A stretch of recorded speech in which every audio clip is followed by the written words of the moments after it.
Hi everyone, welcome. So good to be here, so glad to be here. Welcome everyone. Hope you guys can hear me. And like I've been seeing some comments. Welcome, so good to be here. Today we have our second edition of the Twenties Summit, which is tagged Building to Last. It's going to be an amazing day. My name is Shemun Daniel, and please just would like to do something quick. Just drop your name in the comments, drop your name and where you're watching us from. If you are Shemun from Lagos, if you are Chike from London, just drop your name. We'd like to see where you're coming from. Welcome, good to be here. Please just help us to share this link, the YouTube link, to your friends, and like and subscribe to our channel. So good to be here, and we'll be starting shortly. And sorry to keep you waiting, and thank you for your patience. Right, and so 20s Tribe, we started 2 years ago with the simple vision of helping people in their 20s to thrive from anywhere in the world, right? We're helping them to thrive in their career, helping them to thrive in everything that they do. And we've been doing so many amazing events over the last couple of years, over 2 years. We've been doing amazing career leaders summit. We've been doing our first 20 summit, which happened in 2020. And now we're here in 2022 for the second edition of the 20 Summit. So good to be here. And I can see Ife from Lagos. Welcome Florence. Welcome Ogochukwu.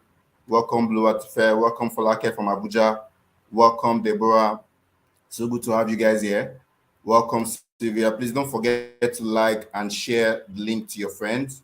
Welcome Usman. Welcome Dada. And today's theme is very interesting, right? And it's called Building to Last.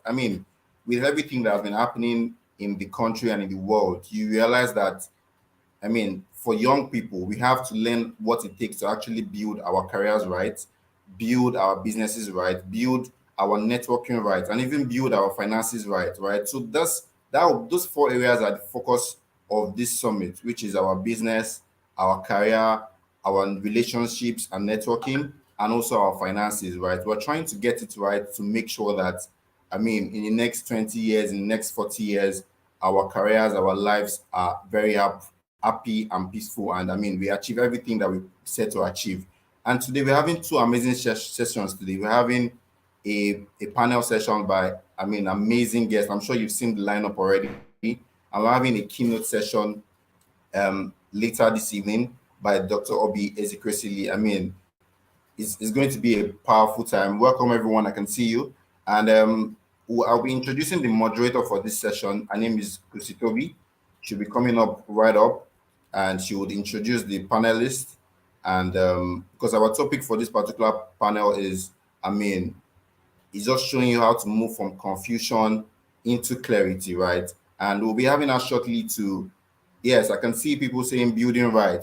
Just tell us what you would like to gain from the session, right? As we wait for Gusi Toby to come up and introduce our panelists. Welcome. Okay, welcome Atolagbe. Welcome Praise. Welcome Queen. Welcome everyone.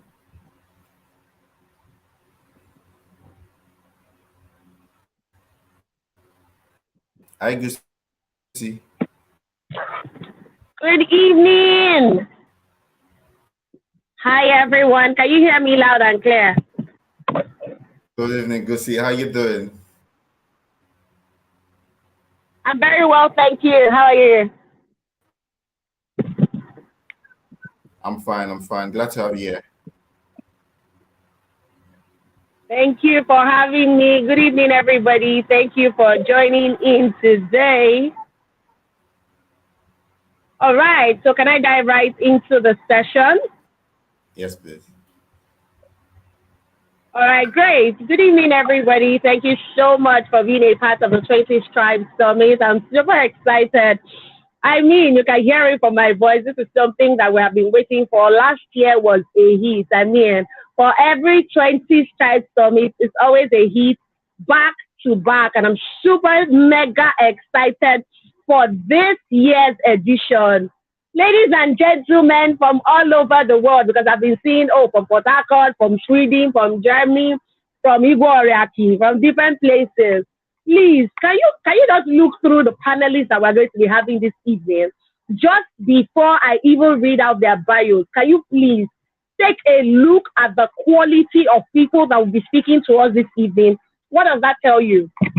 That is simply telling us that you cannot afford to say, oh, I want to go and buy Gary to be drinking right now, or is now I want to go and be doing something different. No, this is the time that you want to focus 100% on this session. And if your friends are not here, send them the link. Let them register and come for this session. The quality of people that Twenties Tribe has gathered for us this evening, you don't see them anywhere. You don't see them anyhow.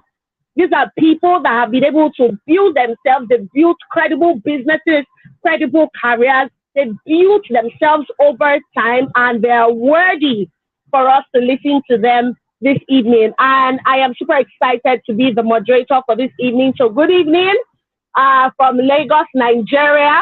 Good evening from Abuja. Good evening from Port Harcourt and everywhere. Thank you, Esther. Esther said the panelist choke. That's literally what it is. Thank you so much. It was the panelists that drew your attention. Awesome. Very well. Awesome. All right, real quick. We're going to go through the panelists for the summit. More respect. You guys are giving me the vibe. I'm loving it right here. So real quick, I'm just going to go through the bios that we have for our panelists. Like you are seeing the comment section, people are saying our panelists choke.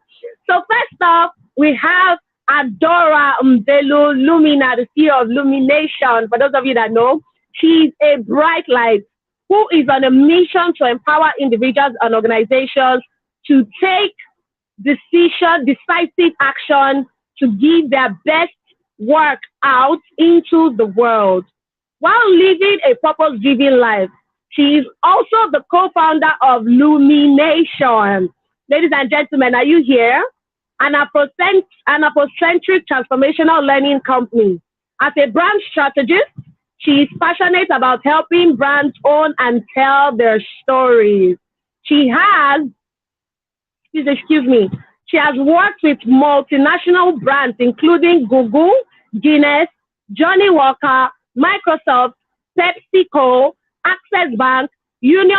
Can I see the fire emojis? Can you see the quality of people we are bringing? Union Bank, amongst others. She has been mentioned in Entrepreneur magazine in 11 African countries that are changing the business landscape in Africa. She is a two-time Future Awards African nominee and a recipient of the Royal Leadership Award by His Imperial Majesty, the Oni of Ife. Please, fire emojis in the comment section. Who we are having is not a small person. Adeora has been featured among Nigerians under 40 CEOs and the top 30 under 30, and was awarded Most Inspiring Woman of the Year in 2019. She still is, trust me. Adeora has a super passion for community development. She's the founder of Socially Africa, an organization that urges people to be good, do good, and inspire good. She's passionate about purpose, brand strategy, storytelling, and content development for influence and impact. Ladies and gentlemen, that is Adeora Umbelo, CEO of Lumination in the house. Am I seeing the fire emojis in the comment section? Real quick, I'm just going to go to our next speaker that we have here. We have Kemi. We have Kemi on a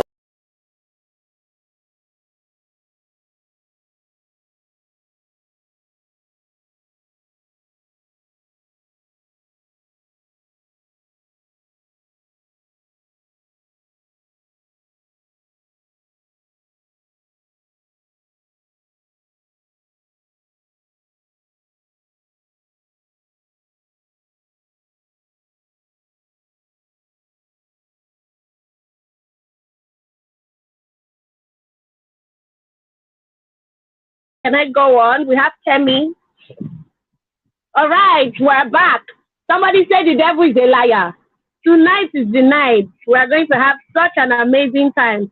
Real quick, I'm going to go to my presido. My presido is here. Ruth Ahmed says, I'm here for Kemi Onabanjo. My presido is here, and I'm going to quickly read out her bio. Awesome. I see Kemi's people are here as well. Kemi Onabanjo is an associate partner at McKinsey and Company, one of the world's leading management consulting firms. She co-leads McKinsey Economic Development Projects in Nigeria and has completed numerous projects across Sub-Saharan Africa. Her work centers around change management, human capital development, and strategy, transformation delivery. She has over a decade of experience working with decision makers and top executives in the public, private, and social sector. Can I see the fire emojis for our panelists? Hey, God.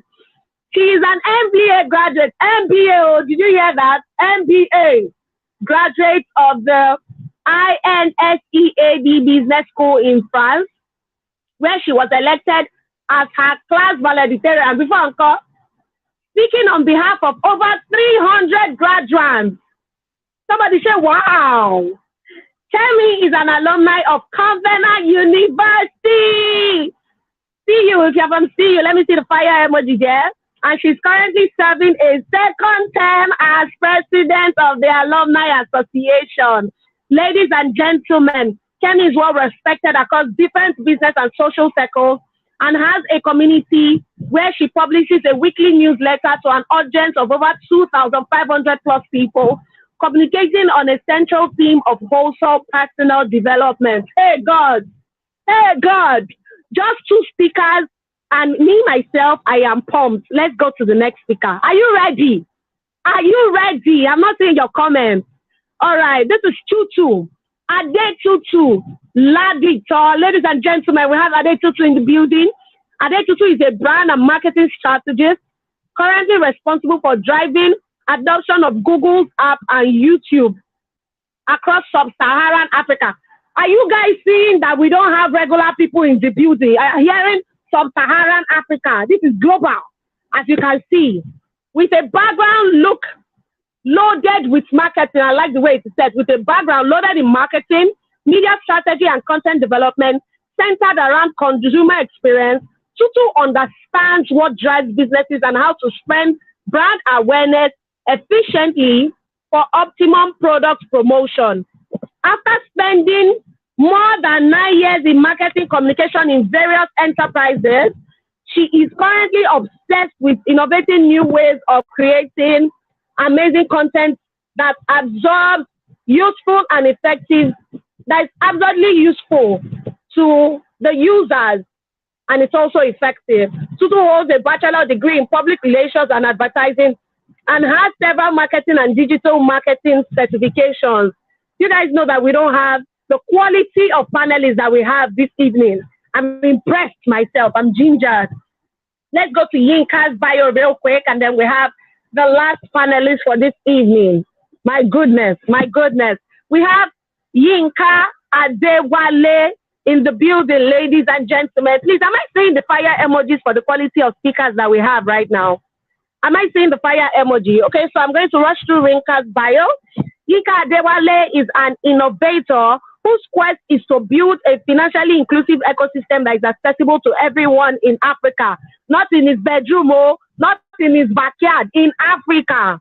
He is the chief executive officer and co-founder of Nomba, where he leads the company to provide banking services to underserved communities through a network of over 150,000 businesses, processing billions of dollars in annual transactions. Ladies and gentlemen, billions of dollars. We're not talking about thousands. We're not talking about naira in the building. We're talking business of dollars.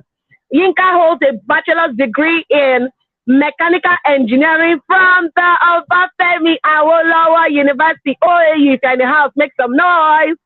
Make it in your room. Yes, make some noise. When not sparing Nomba, he can be found providing mentorship to young entrepreneurs in building a scalable business and product. Hey God, look at the quality of people we have. Finally, ladies and gentlemen, finally, I'm going to read out the final bio that we have here of Tunde Onakoya. Tunde Onakoya is a Nigerian national chess master and coach. He is the convener of Chess-in-slums Africa, a devoted chess player who firmly believes that the game of chess can be wielded as an influential educational instrument to improve young people's lives and produce a new generation of intellectuals, even from underprivileged communities. Are you guys following? Can I see the fire emojis? When Tunde Onakoya is not in any slum, looking for dreams to refine, he is on one stage or another speaking to bright minds on how it is possible to achieve greatness from the darkest and smallest of places. This has made him a 3-time TEDx speaker. Not one, not two, what did I say? 3-time TEDx speaker. He has won the Future Africa Prize for Community Action in 2021, just last year, very current. In fact, he's the latest winner. And he won the Business Insider Award, Social Entrepreneur of the Year in 2022. Currently, let's go, ladies and gentlemen. He won the JCI 10 Outstanding Young Persons of Nigeria Award for contribution to children, world peace, and human rights in 2022. We're talking about this year. And then he won the Trends Up Award for Force of Social Good in 2022 and Royal African Awards in 2022. I don't know about you, but I'm about to receive knowledge from the quality of people that we have.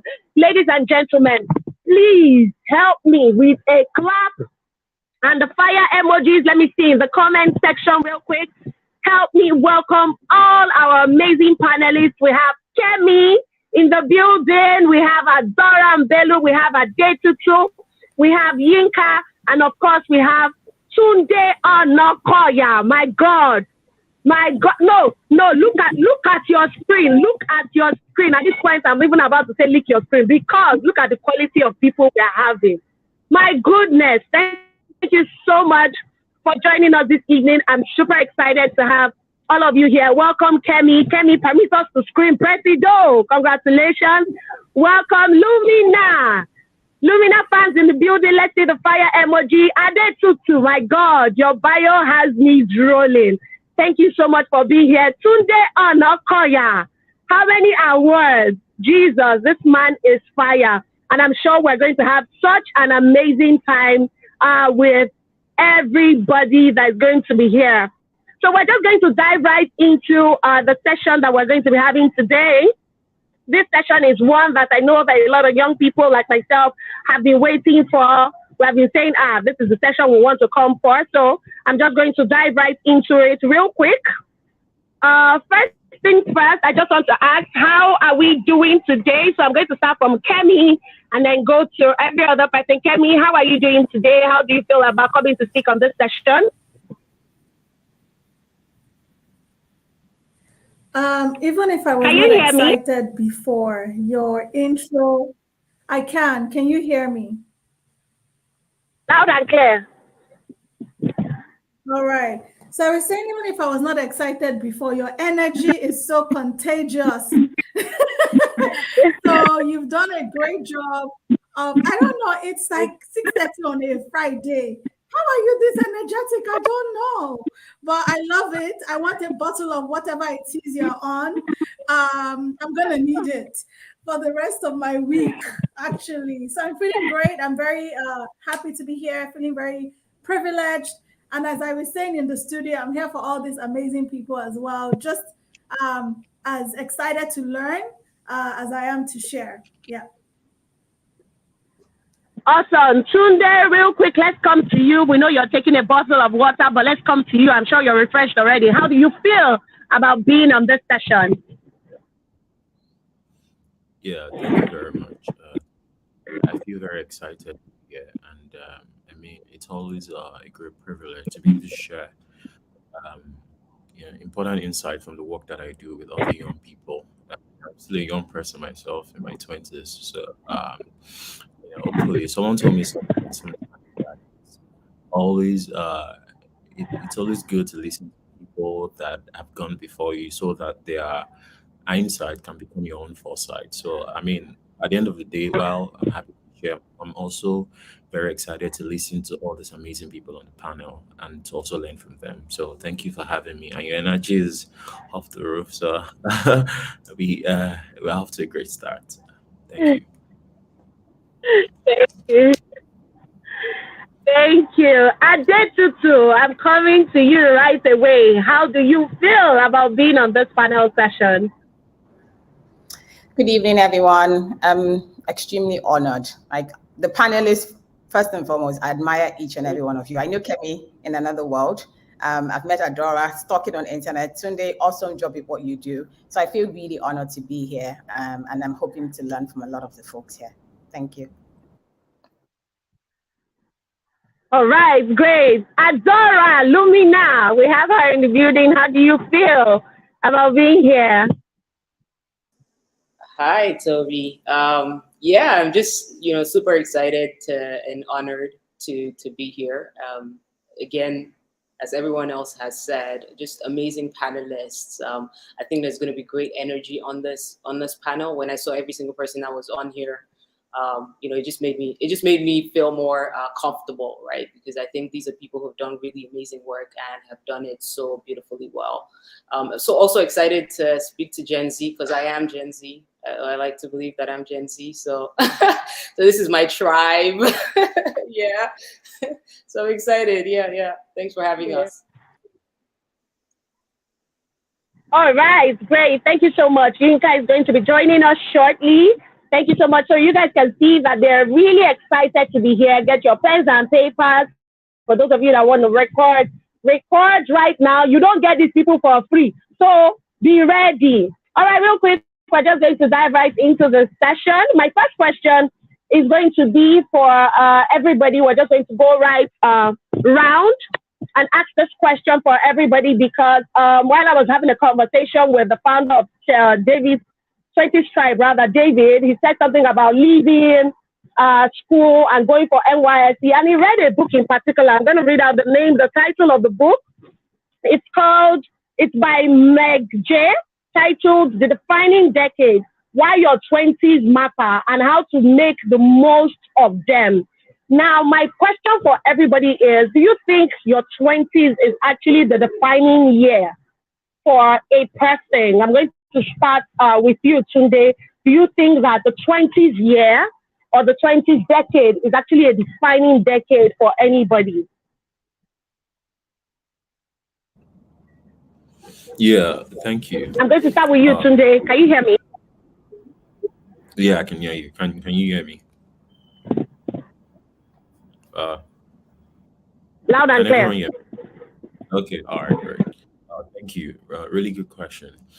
20s being the defining year. I mean, I think we all have individual experiences, but I mean, from my own experience, I think 20s are very being in your 20s, you're at that point in your life where you have the time to build capacity, right? And I'm saying this because I remember my teenage years. I didn't have clarity of purpose. A lot of us were still struggling with school, finding a path, and all of that. But when you get into your 20s, you get more clarity, and that was what I found on my own journey.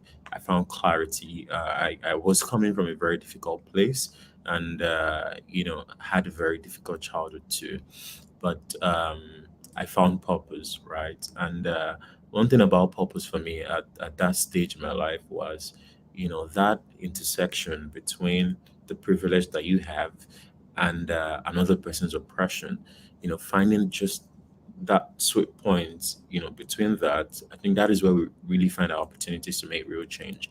And when I discovered that I had a gift, I had a talent that I could give other people as a gift, then I found my own path using chess as a tool, right? By giving it to other people, right? So yes, I mean, for me, definitely a defining moment. And I started really young. I started when I was 23. So you just right off school, after looking for a job for a while, it just got tiring, and I decided, oh, okay, I wanted to do something.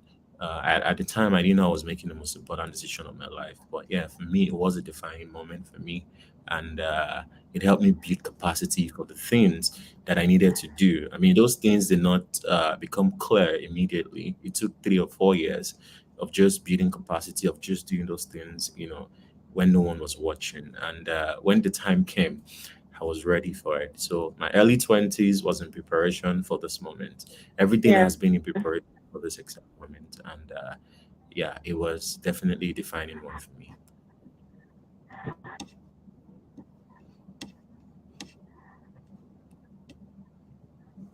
Awesome. Adetutu, I'm just going to come to you before I go to Yinka. So Adetutu, do you also think that the 20s is a defining decade for anybody? Totally. And just like Tunde rightly said, I think for me, my 20s and 20s generally are your career, the first decade of your career, ideally, right? If not for us support, it should be the first decade of your career, right? Where you actually spend more time defining yourself, personal development, characters, advancement skills.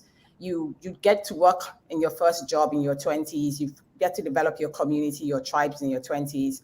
And it sort of shapes how you're navigating your journey going forward. So in my 20s, I was jumping, skipping, moving jobs a lot, right? And eventually in moving jobs and expanding my network. I don't move jobs now because it's tougher as you get older. You want to be a bit stable. But in your 20s, you're allowed to, every 2 years, get a promo, skip jobs, find something new, explore your passion. You're allowed to fail, right? And fail to learn in many ways, right?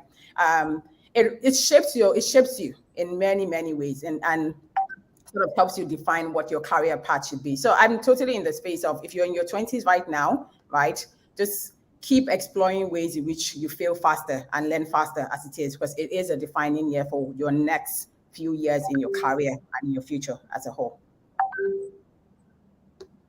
Okay. All right.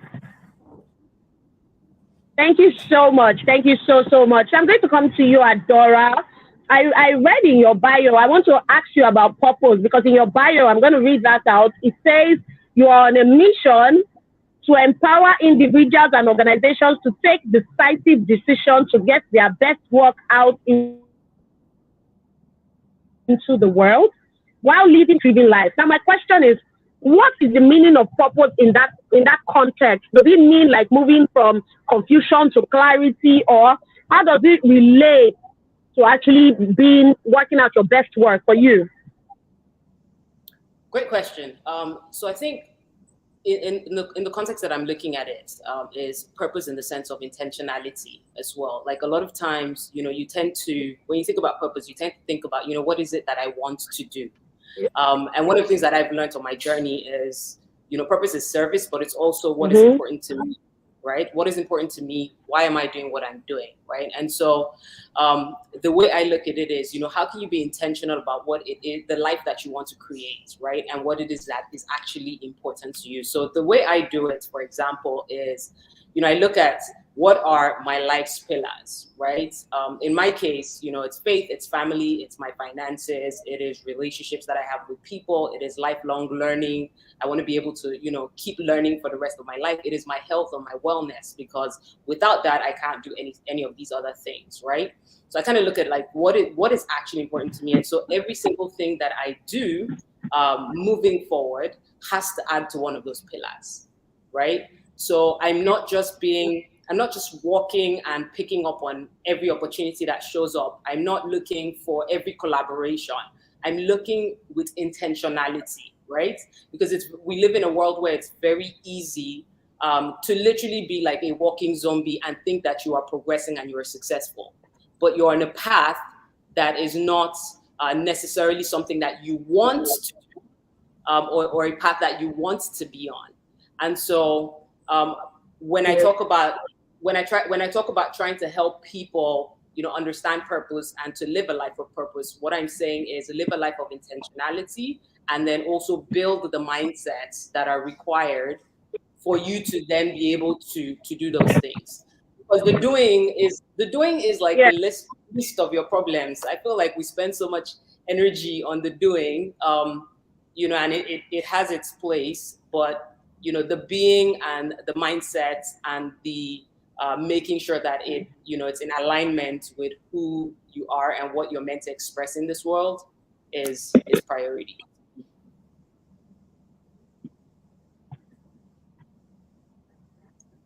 Awesome. Awesome. Thank you. Thank you so much for that. That was really profound. Yinka, I'm going to come to you. You know when they say, and I know that you started Kudi before you moved on to being Nomba. And then they say if you want to go, there's this saying that if you want to go fast, go alone, but if you want to go far, go together.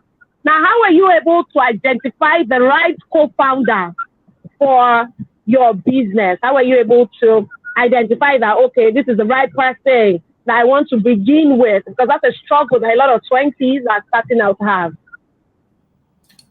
Thanks for having me. Great to be here. I think it's a very difficult question to answer. It's almost very tough to know at the early stages whether it's going to work out. But one of the things that has worked for me is that, one, my co-founder, we've been friends since university, and we also shared, I guess, a lot of common beliefs, right? But we also disagree on quite a number of things. But I think on one end, you have to look at your own personal values. What are the things that you care about? Because as they say, one of the things that kill startups faster actually is when there's a fallout between co-founders and partners. And mostly that comes from a place of value versus competence. While it's always very good to have complementing, let's say, skill sets when you start, the challenge is that if the business works and succeeds, so for example, right now we are almost 300 people. I used to be a software engineer. I haven't written code in the last 5 years. So when I started with Lumina, for example, we're both software engineers. So we didn't really have complementing skills. We actually had the same skill sets. But I think that we shared a lot of values that were the same, in the way we thought about building teams and the kind of things that we would agree on long term. So I would say that, one, friendship is definitely very important. You want to start with people you really know and you trust.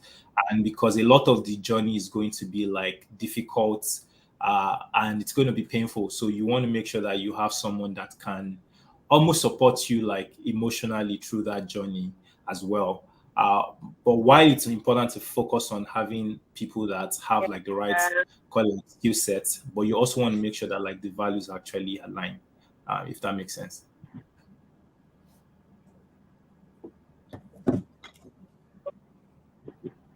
Wow, thank you so much. One thing that stood out for me there is have values. And I'm sure that a lot of us, even after the session, are going to go and look inwards and be sure that we actually have values before we try to bring anybody on board. Now I'm going to go to Kemi Onabanjo. Even before this session, when I was reading your bio, it was you figured everything out. You figured life out. It was you're already clear. This is how my life is going to go. You are the type of people that say, at the age of 31, I'm supposed to be president. By the age of 20, I'm supposed to fly out, or I'm supposed to be governor or something. So have you ever gone from a state of confusion to clarity? Was it always this clear and easy for you? Absolutely not. Absolutely not. In fact, as you were asking that question, I'm wondering, I think you have the wrong Kemi, because my journey has been very much experimental, actually, really. So if you've listened to stuff I've said before, I thought I was going to be a doctor. That's who I wanted to be when I grew up. And then I didn't get a visa, so I said I'll study computer science, not because computer science, was anything. It was just the only course at that time that I thought I would be able to use to transfer my credits to do pre-med. So computer science was very, very random, to be honest. And then while I was in computer science, I thought, maybe I'm going to be a tech sis. And I always say that, tech was not sexy 16 years ago when I graduated. It's just now I'm trying to find a way to go back to tech, but I studied computer science as well, just like Yinka. And at some point I thought, coding is cool, but I don't think my personality is suited to like sitting in the back of one place trying to debug a code for days on end, you know. And back then, the only, you know, tech computer science careers were either you were writing code or you were connecting wires after doing your CCNA or CCNP. So honestly, I was just like, I don't think this is for me. At some point, I thought I wanted to be an image consultant because, you know, I knew how to combine colors and I used to enjoy shopping for people. So I said, oh, I'll be an image consultant. All this is within like 4 years old. So it's not, I was very confused. After a while, I thought, oh, maybe I'll do HR, you know, because I really like people. I get along with people. So I'll do HR.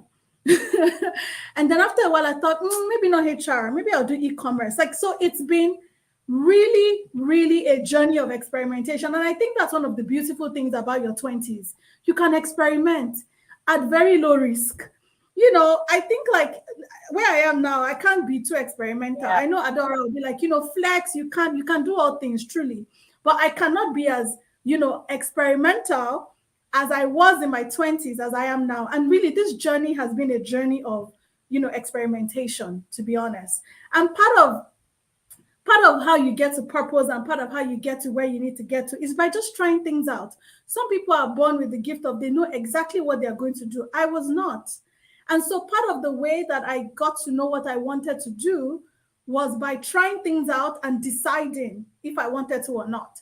How did I do that? You know, during my holidays, I did a lot of, you know, VAC jobs, internships, all of that.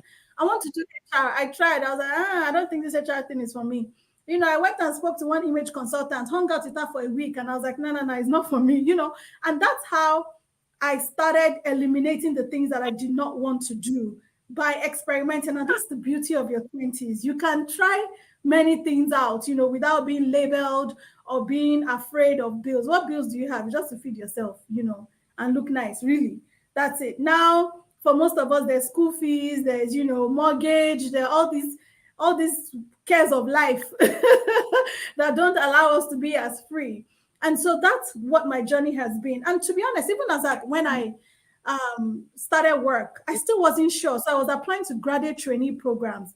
I wasn't sure, but I was intentional. So yes, you can be unclear, but you have to be intentional, even in that lack of clarity.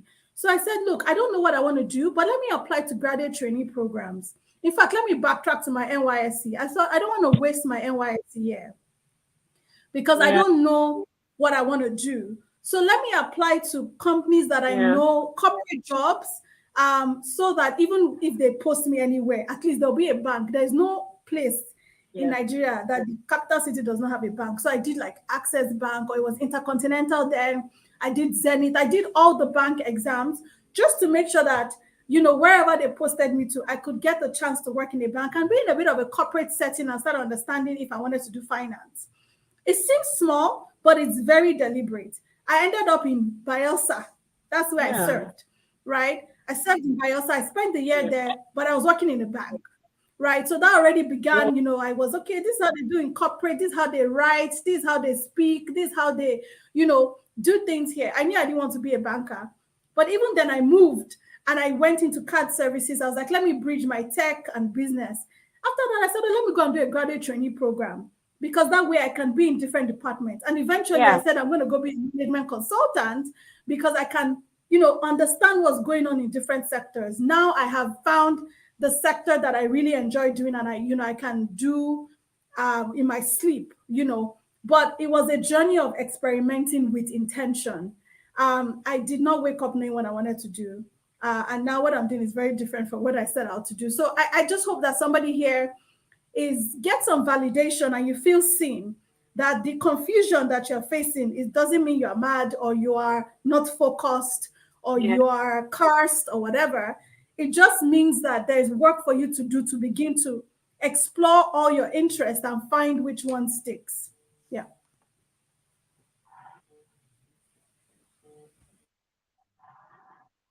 Awesome. Thank you so much, Kemi. And I like that. I mean, this session is already holistic because Adeora started with talking about how purpose for her means intentionality, and you've just spoken about you being confused, but you were still intentional. And that's one thing I always preach.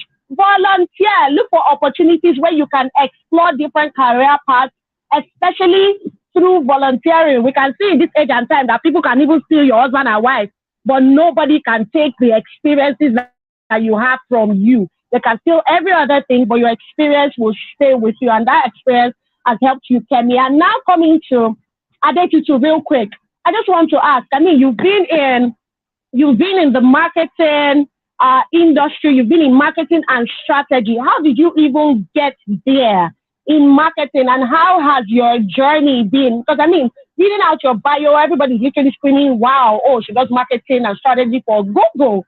That's like a big deal. But how did you even land in marketing? Did you just see it as marketing, you want you, I'm coming, or was it like a journey, just like Kemi has said? Thank you for the question. So my background is in public relations and advertising, and I always knew I wanted to do broadcasting because my mom used to say I talk a lot, and she would say, she used to call me radio. So like when she comes back, the whole gist of the community, I'm downloading it to her. But I knew I always wanted to do things in broadcasting. So when I studied public relations and advertising, it was helping me define that part. I am a product of the internet. I went to Lagos State University. I do not have a master's currently, right? I have done some certifications, but I haven't furthered to get a degree like in that sense, but I use the internet like no man's business. Everything I have learned that has helped me in my role and my career has been on the internet. I used to, I mean, during school, I would go to my auntie's house in Onakoya because we didn't have internet in my house and they had 24/7 internet. And I would take turns with her kids to download, read everything I needed to do, even in my job, and finding ways to navigate my career, right? I started off working in a media planning agency, then went to OMD. From OMD, it was just very intentional. And I like the fact that Kemi mentioned that, very intentional about my learning process, right? So everything I know, and I'm not shameless to say, till date, I say the internet is a gold mine. Everything you want to know to advance your career, you can find on the internet. And I still do it till date because the role I do, my role basically now is growing YouTube, and I'm glad we're using YouTube for this. But everything I want to know, I wake up in the morning, I probably say the amount of time I open Google to check for things, to even definitions, spellings, right? The amount of time I open Google in a day, my phone history on a daily basis, you can't even look at it, right? Same thing with YouTube, watching videos, because I learn also by watching a lot of videos. So if I'm curious as to how are they doing certain things in other markets that I can replicate, right? How can I be a bit more disruptive? I just go on the internet and I check, right? So I would say, I mean, for me, it wasn't as if I had a career path. I just knew that I love talking. I have a creative flair. I like doing things a bit more disruptive. And so I would use the internet on a regular basis to find out everything I needed to find. And my journey to Google currently has been, I'll say, the role of networking, right? So one of the things I've been blessed is all the roles I've had, I never really applied for. It was always someone that was said, oh, there's someone I know is best suited for this role. And so I joined Google 8 years ago, working in sales. I was first heading sales team. And then I moved to marketing, right? And it was more like a friend who was working there. So there's a role, and I know you, this role, you kill it, right? You would smash it off the line. I did the interviews, got the role, right? And since then, I moved to another role. Even the hiring manager for that role had a conversation with her. Immediately I said I was interested. She just said, I'm not interviewing again. You have the role. But it was also people knowing what value you bring. Like, do not sit in your own bubble. I don't go out to network so that people get visibility. I know people here, but I would always show myself in one way or the other, right? Show the little experience from the conversations we have. You would get to understand the kind of person I am and what I know. And when those opportunities come knocking, people will always remember you. This girl might be suited for it. So currently, right, with everything I do, I'm always very intentional about my networking. Guys, if I'm looking for something, I'm basically saying, Kemi, how far? Is there something happening in that your network, right? So that she keeps me top of mind as well when the opportunities come. So long and short, is my career and my journey to date has been grace, one, but more importantly, the role of using the internet to continue to advance myself. And then I don't sit in my own bubble. I'm always looking for new opportunities to network, learn, and do new things.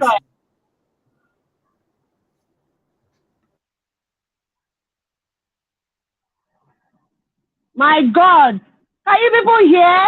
Your conversation should move from what is your favorite color to actually having concrete conversations that can help you. And I like that you touched on networking specifically. Networking, what are the kind of people you're meeting? What are the conversations you're having? Many of us are ending our conversations with, have you eaten today? Look at the conversations you're having. Thank you so much, Adetutu. That was really profound. But I want to come to Adeora and Yinka specifically. Let's talk about imposter syndrome. I know that for a lot of young people, they always have self-doubt. I mean, sometimes they are good, but something just makes you feel like, am I a fraud? That's self-doubt. Has it ever happened to you? So I'm coming to you, Adeora, because I know people will see you and be like, Adeora is like one jagaban. She's so confident in herself. Have you ever had self-doubt? And if you have, how did you conquer it? Have I ever had self-doubt? Absolutely, I have. I would say in the earlier, probably in my 20s, was probably when I felt self-doubt. I would say like going into my late 20s, 30s, I haven't felt self-doubt at all, which is kind of crazy to say, but I can actually confidently say that. And I say that from a place of, I want to contextualize. So I'm going to say that from a place of what I said at the beginning, intentionality and awareness of self. For me, one of the things I've always told myself on my journey, right, is I don't tend to think about my journey from a professional perspective. I think most people, and I see it even with conferences, the conversation goes all around professional career, where it is that you want to go in life as far as where you want to work. But we always forget the humanity, right? The person behind these things. We're not born to build businesses alone, right? We're born to build, we're born to be, we're born to, be of service. And so one of the things that I told myself very early in my life was that there are 4 things I want to do, okay? I want to love. I want to spend a lot of time loving people, building community. I want to give. I want to give to my family, to my friends, to projects that I'm passionate about. I want to travel, right? And I want to sleep. Like I legit want to sleep, right? And so because I sort of had that as my intention, as the things that were important to me, I spent a lot of my 20s upskilling. I spent a lot of my 20s, like Kemi said, experimenting. I spent a lot of time learning. So in my 20s, and I need to give this context in relation to imposter syndrome. In my 20s, like I was literally on like the hustle and grind, right? So I did everything from trucking granite from Badagry, getting trucks in Badagry, trucking granite to Lekki. At the time, a lot of people were trying to build houses in Lekki. That was one of the things I was doing. I was doing that when I was like 21, 22, right? And I did production. I ran a club. I ran a restaurant. Like I literally put in the effort to learn, right? And like you said, volunteering as well. I volunteered on like political projects. And those things allowed me to be able to upskill, to be able to connect with people, to build connections, build network, and to just know what it is that I was genuinely interested in, right? Now that leads me to my second thought, which is there are different types of ambition. There is ambition that is loud and there's ambition that is silent, and ambition can be silent. For me, right, I have learned to be comfortable being a pillar, right? And that is why I said imposter syndrome doesn't really work for me, because I don't believe that. I think like a lot of people spend energy trying to be the person hustling and the person grinding. And sometimes you have to understand, with that self-awareness, understand who it is that you are. I am a pillar, right? And one of the things I do is to build the trellis, build the structure and the framework for people who do love the hustle, because there's so many people who they thrive in the hustle, right? And the grind. You have the Jeff Bezos, you have the Elon, you have those guys, but then you have the Richard Branson that wants to flex. And I'm more of that type of person, right? And so I learned I'll be a pillar, I'll play a consultancy role and an advisory role to people who love the hustle and grind. And so when people see me, doing videos or taking pictures of myself at home, and I'm like, I'm just going to spend 15 minutes, 20 minutes, 30 minutes working on something, it's because that is the life that I want to build. I don't expect everybody to want to build that life. And I think it's important for you guys to, think about this, right? Is what do you want? Not what do other people want. So I say that to say, because I'm so confident in what it is that I want, not what it is that Toby wants, not what it is that Kemi wants, right? It's easy for me to be in a head space and a heart space and a mind space where as long as my pillars, I'm adding to my pillars and I am being a pillar to others, right, I'm good, right? And so people need to be comfortable being pillars. You don't always, this idea that everybody needs to be in the front, super ambitious, everybody needs to be a founder, co-founder, that might not be you. And you can expend so much energy trying so hard to be a founder and co-founder for decades and realizing that it's not working for you, right? As opposed to, you know what, I'm a pillar. Like, my job is not to be founder, co-founder. My job is to be advisor and consultant, and like, that is okay. Okay, so I think we need to come into that. And I love what everybody has shared here, because it's crucial. Yeah.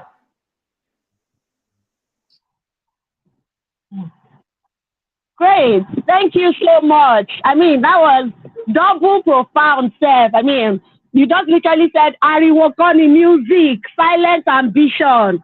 You must not be literally in the face and always shouting out there. And I love that word, silent ambition. And I like how you explain it. Some of us are toti, some of us are stool. Be there and flourish there. It's not a must that you are the candle. I like that. Thank you so much. Yinka, I'm coming to you and self-doubt, and specifically on rejection. A lot of young people don't know how to take rejection. And I know that you've gotten rejection even from investors, getting funding, from partners, getting contracts. So how do you handle, or how do you still handle rejection? And then again, please touch on the question on self-doubt as well.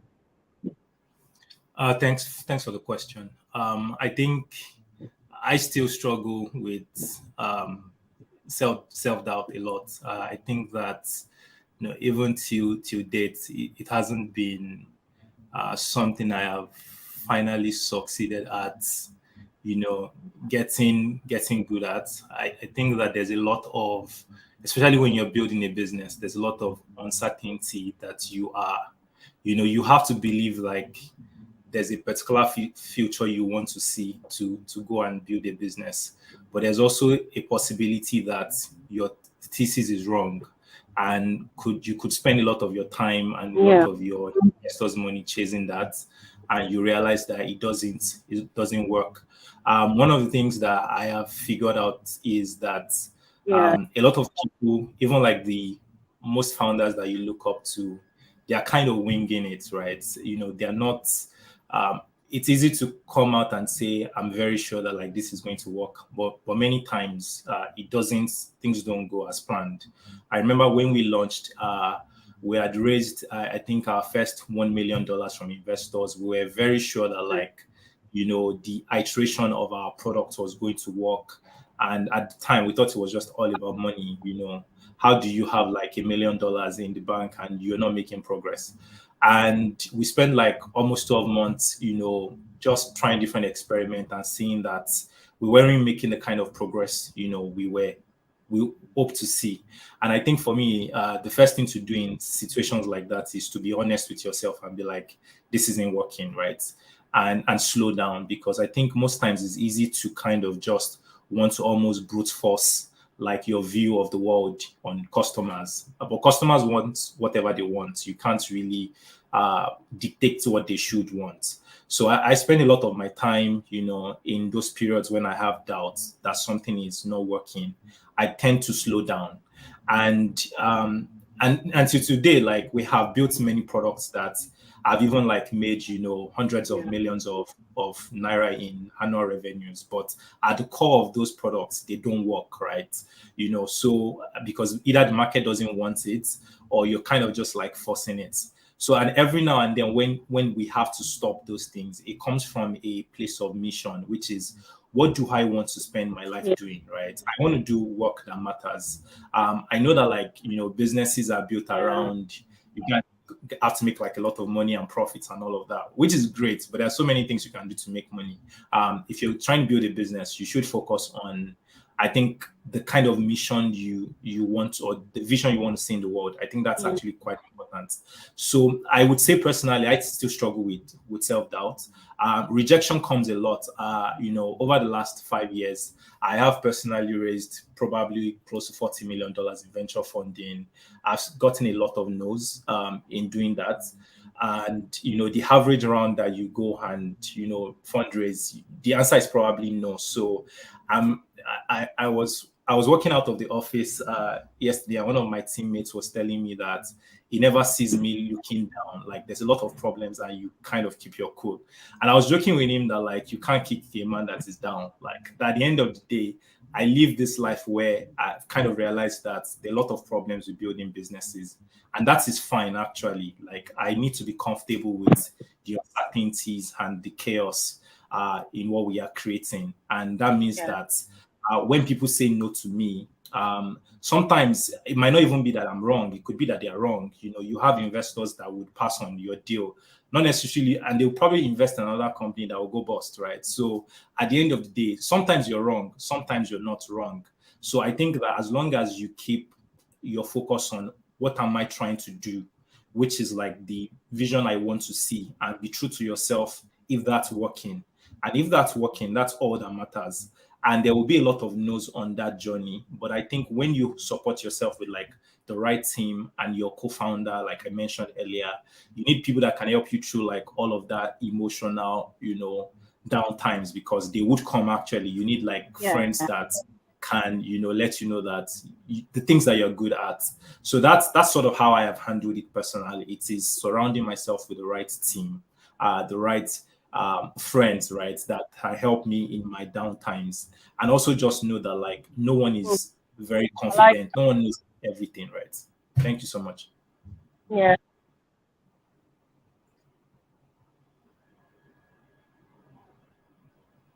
Thank you, Yinka. Just before you go, because I'm just getting the information that you'll be leaving us real quick, what are some of the misconceptions people have about you, especially as a founder? Because now you're telling us, oh, single-handedly you raised this billion.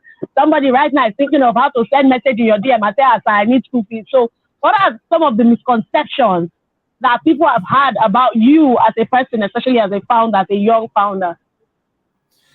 Well, so I don't maintain a lot of publicity personally. I genuinely don't like it. I think that and the money is not in my pockets. I don't have access to the funds. We have like financial controllers and stuff that kind of manage like company expenses. But I think that the maybe biggest misconception around like being a relatively young founder, and I don't think I'm as young anymore. I started when I was 24, and this is my almost 6 years in. So it's been a while. I think when you start, there are a lot of things you don't know, and you're going to make like a lot of mistakes. And the prayer your investors would have is that you wouldn't make mistakes that would kind of be existential to business and to your personality. So I spend a lot of my time when I started my business. My average friend was like 10 years older than me, and they had been building businesses for like a long time. So I think like it's easy to think that like young people are reckless and like crazy, but I also think that like even like it's not just about age in time, it's kind of like the community you support yourself, surround yourself with. So generally I tend to do that. So I spend a lot of my time with people that have walked the path that I have walked. I don't necessarily think that they're going to mentor me directly, because they're obviously going to be very busy, but I find a way to make sure that I can get as much knowledge as possible to kind of almost not self-implode, right? Because it's kind of very easy to self-implode if you're not very cautious of, I guess, being a youth and stuff like that.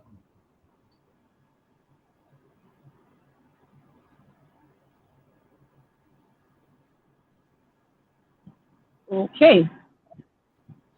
All right. Thank you so much, Yinka. I mean, this is Wale Yinka, and I just getting information that he's going to be leaving us real soon. Thank you so much. I mean, it's your vulnerability for you are with the answer. So people can call me and say, oh, we are Jagabans. Angel Gabriel gave us $600 million. But I mean, you've been here, you've been truthful, and For those that are planning now to go to a VM, you are hearing he does not have, you have financial controllers. He's not the one in charge of the money.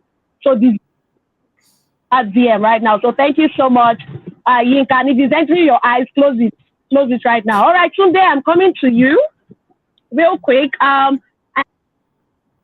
People are very run an NGO. I run an NGO, but you started this very early, running an NGO where everybody is looking for how they will make money in this our economy.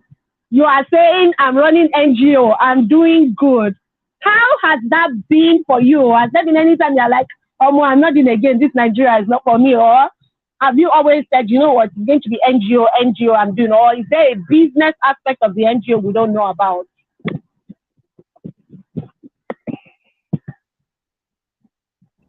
All right, thank you very much, Toby.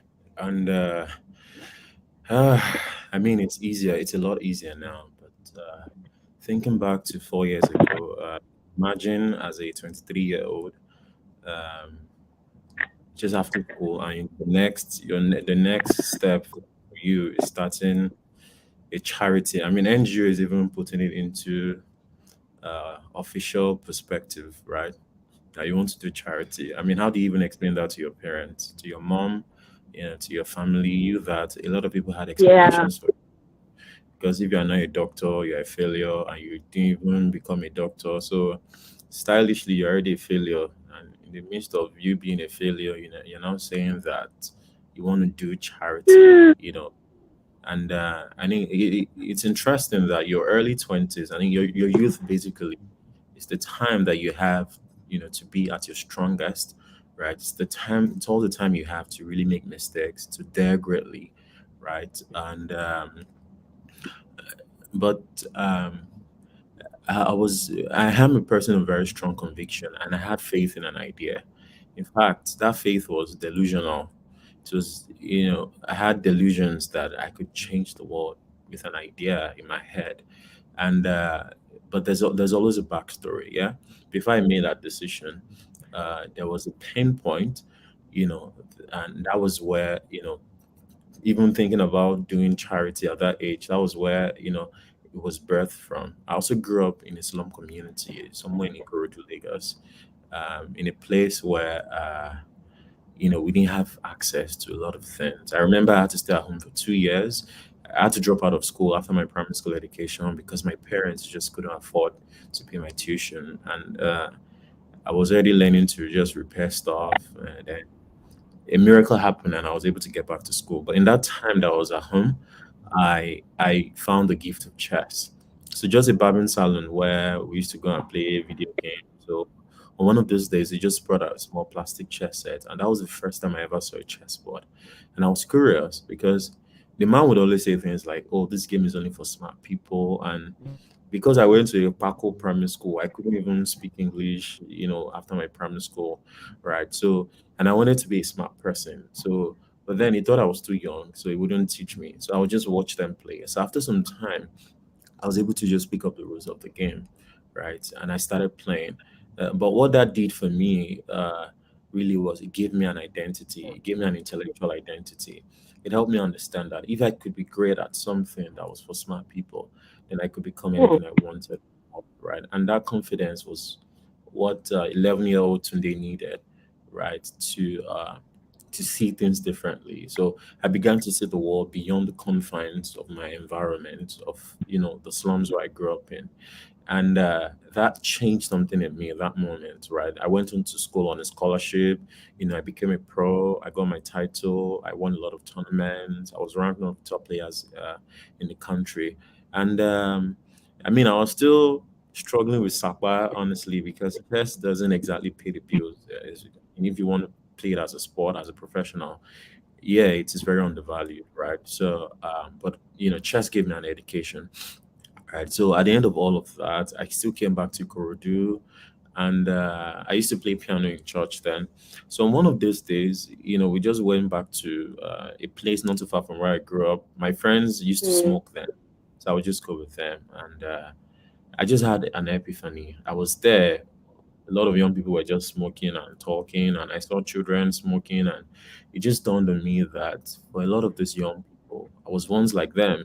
There was no sense of higher purpose.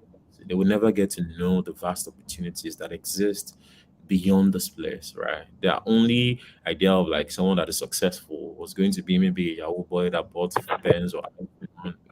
That was the reality of people in places like, in that place where I come from.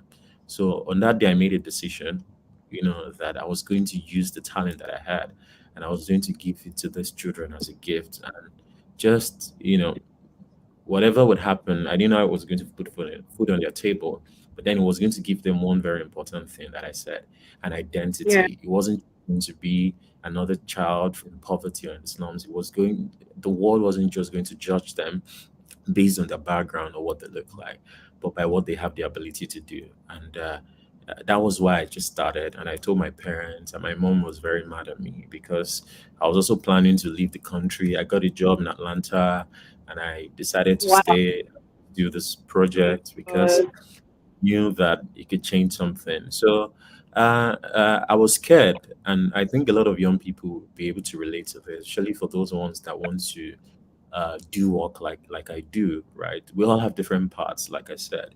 And I was afraid. A lot of my friends, I knew I was really smart, and I knew that I had a sound mind, and I could do anything. And if I could commit to it, with the right discipline, I was going to be successful. So when I saw a lot of my friends getting into tech, cryptocurrency, I did computer science, by the way. So, I was scared that I was choosing this path that didn't have an immediate financial reward. So to just back it up, I was working as a teacher. I was teaching chess in schools too. So as I was able to survive for a bit, but it was really scary. But one thing I got to learn is, when you decide to take the road less traveled, right, which is what a lot of people that ended up becoming successful, taking that road less traveled comes with, a different kind of pain. And if you want to take that path, you have to be willing to bear that burden, and it comes with a lot of sacrifice. Doing something phenomenal, comes with sacrifice. You cannot separate them, right? And I had faith in this idea, and I was willing to see it through to the very end. I did it, and for 3 years, nobody saw it. We're just doing it. But then, the greatest metric wasn't awards or recognition or whatever. It was just the greatest metric was in the lives of the children we're teaching and actually impacting, right? And I remember maybe this time last year, I had 1,000 followers on Twitter. Now I have over 250,000 followers, people that just follow the project. And you can imagine the scale of impact that we've made in that time. We've gotten people to truly believe that, it is indeed possible to do great things from a small place. So if you ever decide to take the road less traveled, just as I have, just know that you need to become very intimate with generosity. As a young person in your 20s, walk into more rooms asking, how can I help? And I can tell you that even though it might not immediately come with that financial reward that a lot of young people are craving for right now, it gives the greatest fulfillment in life. This is the best way to live life, and you would never regret it. Trust me. So yeah, before it was, I can tell my mom that, okay, mommy, I'm doing Chess-in-slums. And she's like, thank you. She's seeing my billboard everywhere now. She's happy. Thank you.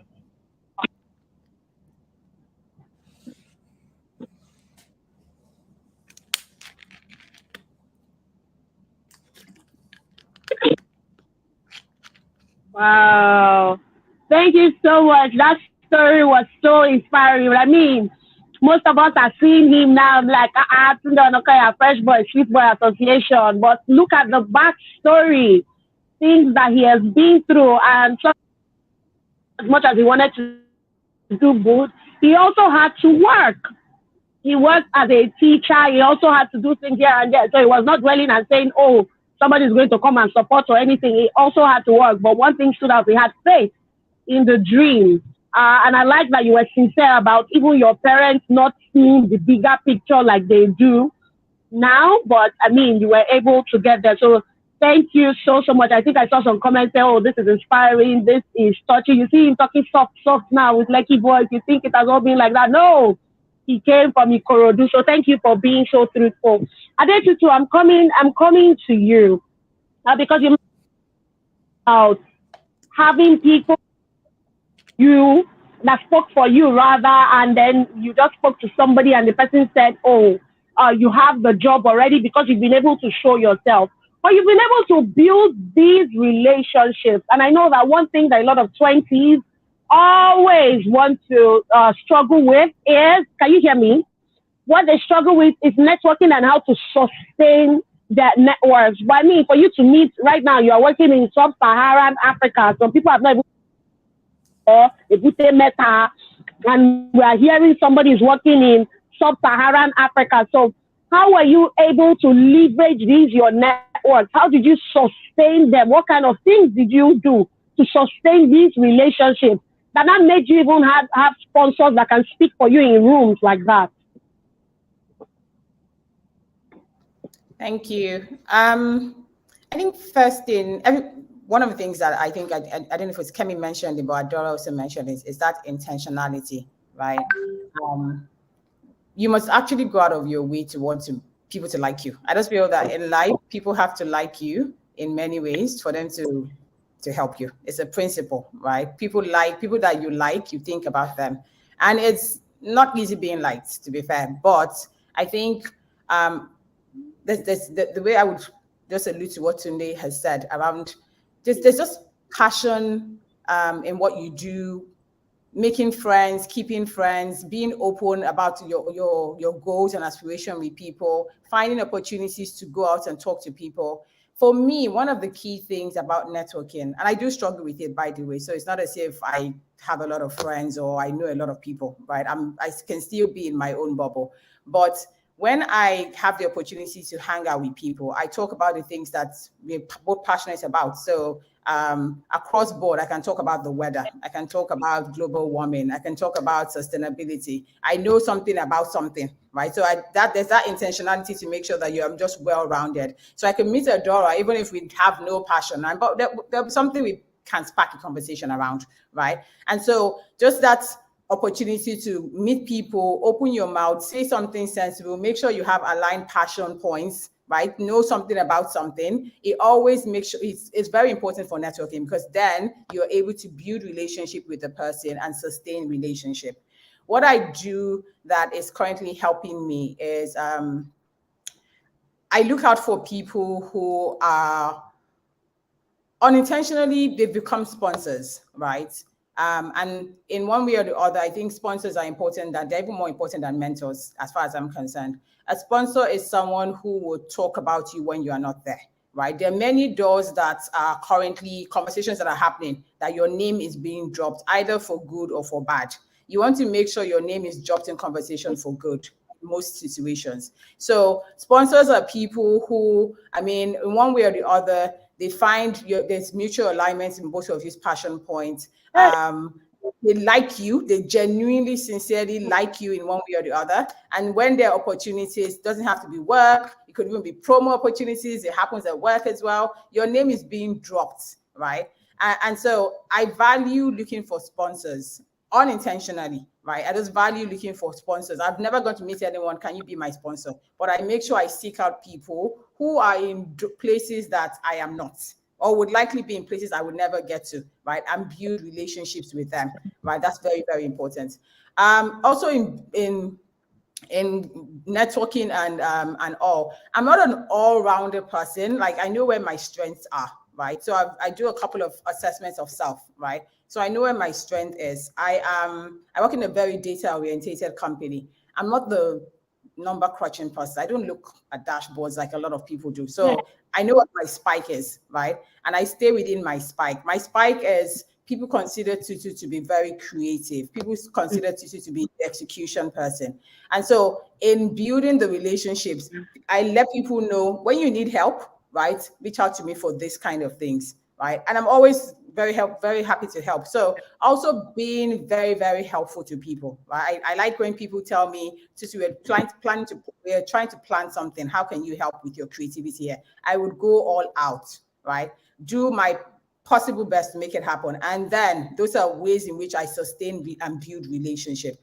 So as a young person, what I would really encourage a lot of people is just find opportunities to be very visible. Right? Let people know what your passion points are, what you like. And I think just be intentional about how you project yourself, right? How you build relationships, how you sustain those relationships. Don't go reaching out to Kemi only when you need a job, right? It doesn't help. Or don't go into people's DM. I mean, find opportunity. What does she like? Where does she hang out? And let the relationship be very sincere and genuine, because people can see through bullshit. Sorry, right? So if you're just coming to them when you need something, you want to basically avoid that. Build relationship with sincerity and intentionality, right? Let the person know that this is someone that I can count on or reach out to when there's something. And make sure that you're offering mutual value. So it's not just you getting from the person, making sure you're also giving in the relationship. So those are some of the things I'm learning, not perfect there, but I see that it's also helped unlock better things for me. Yeah.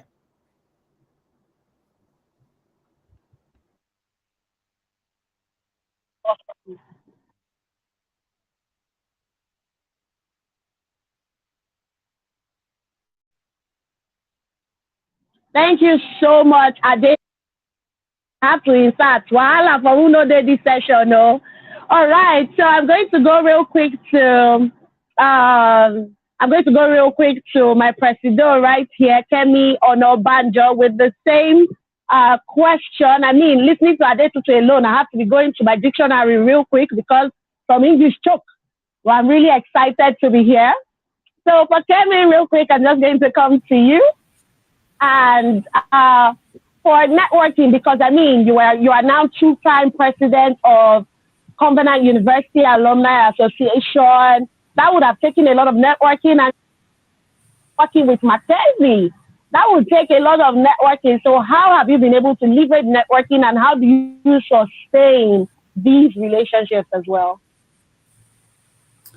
Cool. Thank you, Gusi and Tutu. I think you said it all. There are a few other things I'd want to add as well.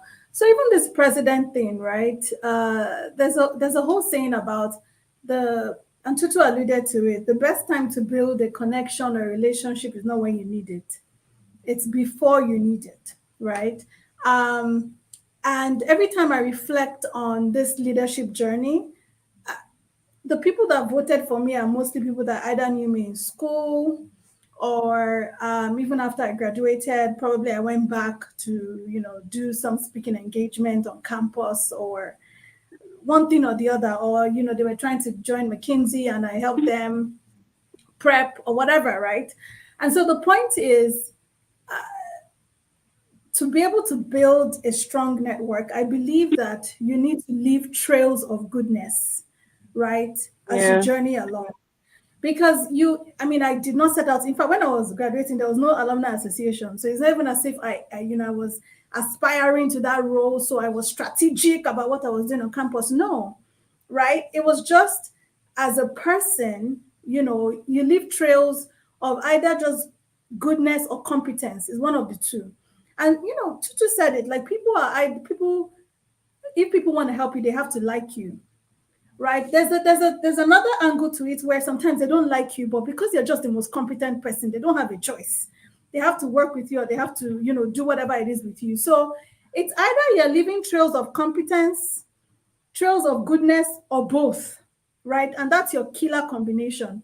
You cannot be a competent person and be uncouth and rude and all of that. Usually there'll be somebody else that people can go to.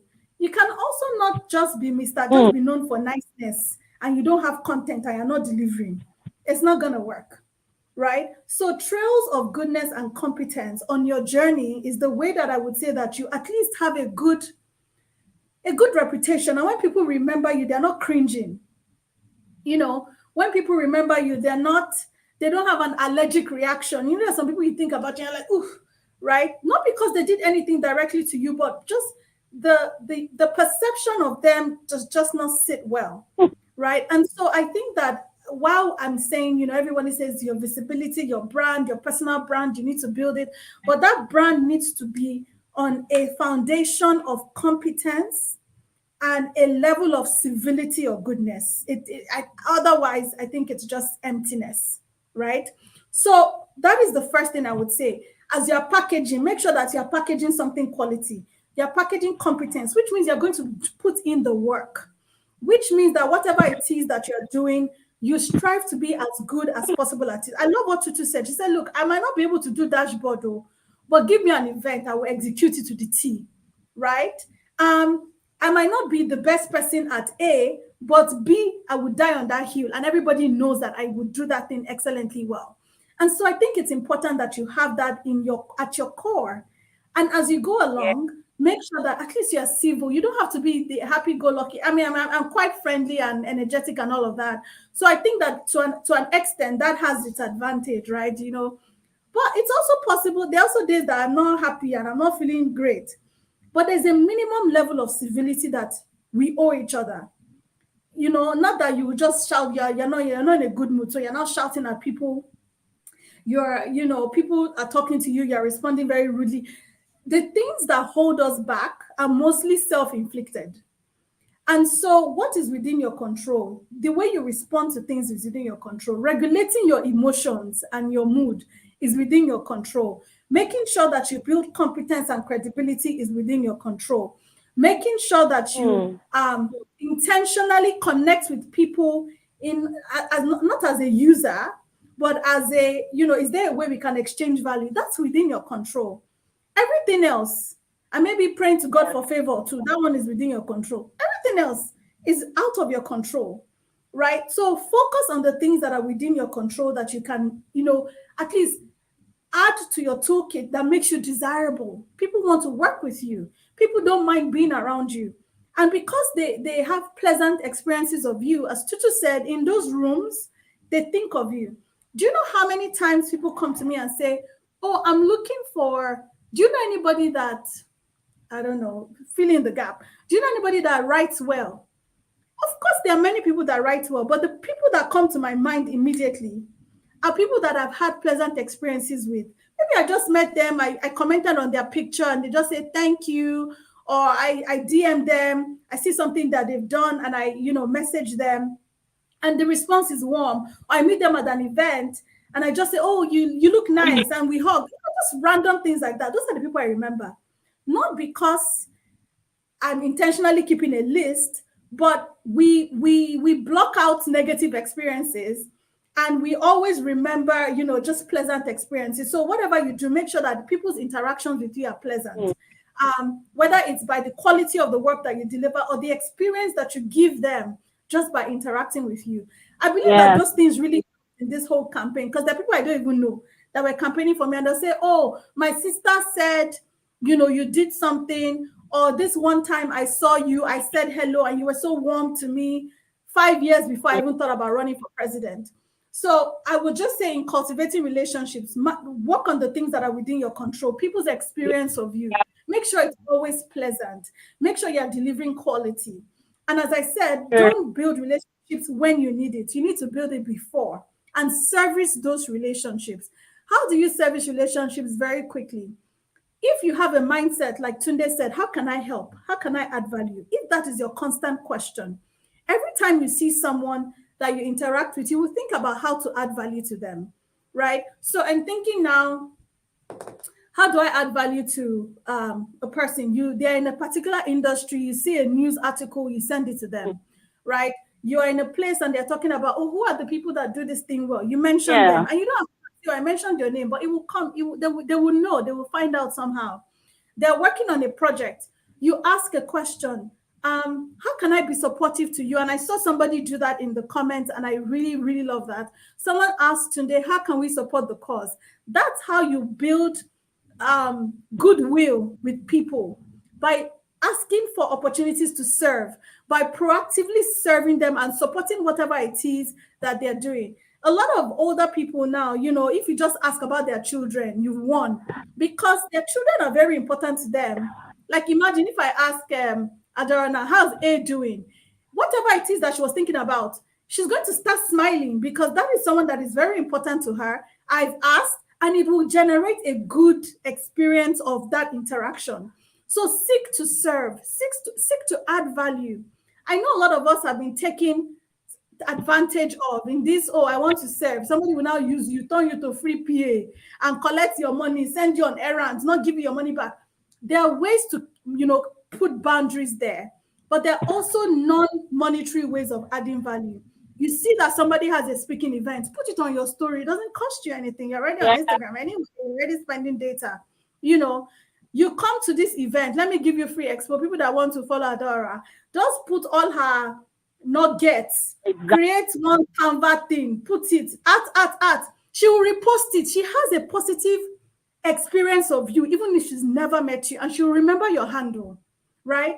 Tunde, for example, Tunde was going to, and I saw there was stuff on Twitter about this community wanted to support, and people really showed up. Find a way to still connect, right? And give people value, because you will need it someday. And the last thing I would say is, a lot of us expect to reap from where we sow, but that's not the principle. It said, cast your bread upon many waters. You don't know which one will come back. So you might not reap exactly where you sow, but you will reap. So as you add value, you will reap value. It might not be directly from Tutu or directly from Tunde or directly from Adeora, but you will reap value. There are people that are making connections in the comment section now, reaping value because, somebody asked for the name of the book that that you mentioned in the beginning. They wrote it. That person said, oh, this person was very helpful to me. They built a connection there. So you might not reap the value that you saw from the person that you sold it to, but it will come back to you. Yeah. And that's how you cultivate relationships and sustain them. Yeah.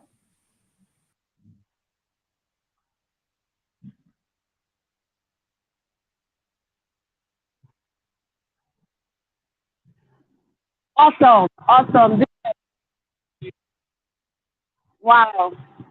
Thank you so much. Wow. Like, I'm literally screaming from speaking on how we can sustain to actually the experiences that we have. I like how the answer for this question particularly has been holistic, and yourself and Adetutu have really broken it down. And I like that you said people should, you're encouraging people to support the cause. His cause that you say people should go and support Tunde with a cause.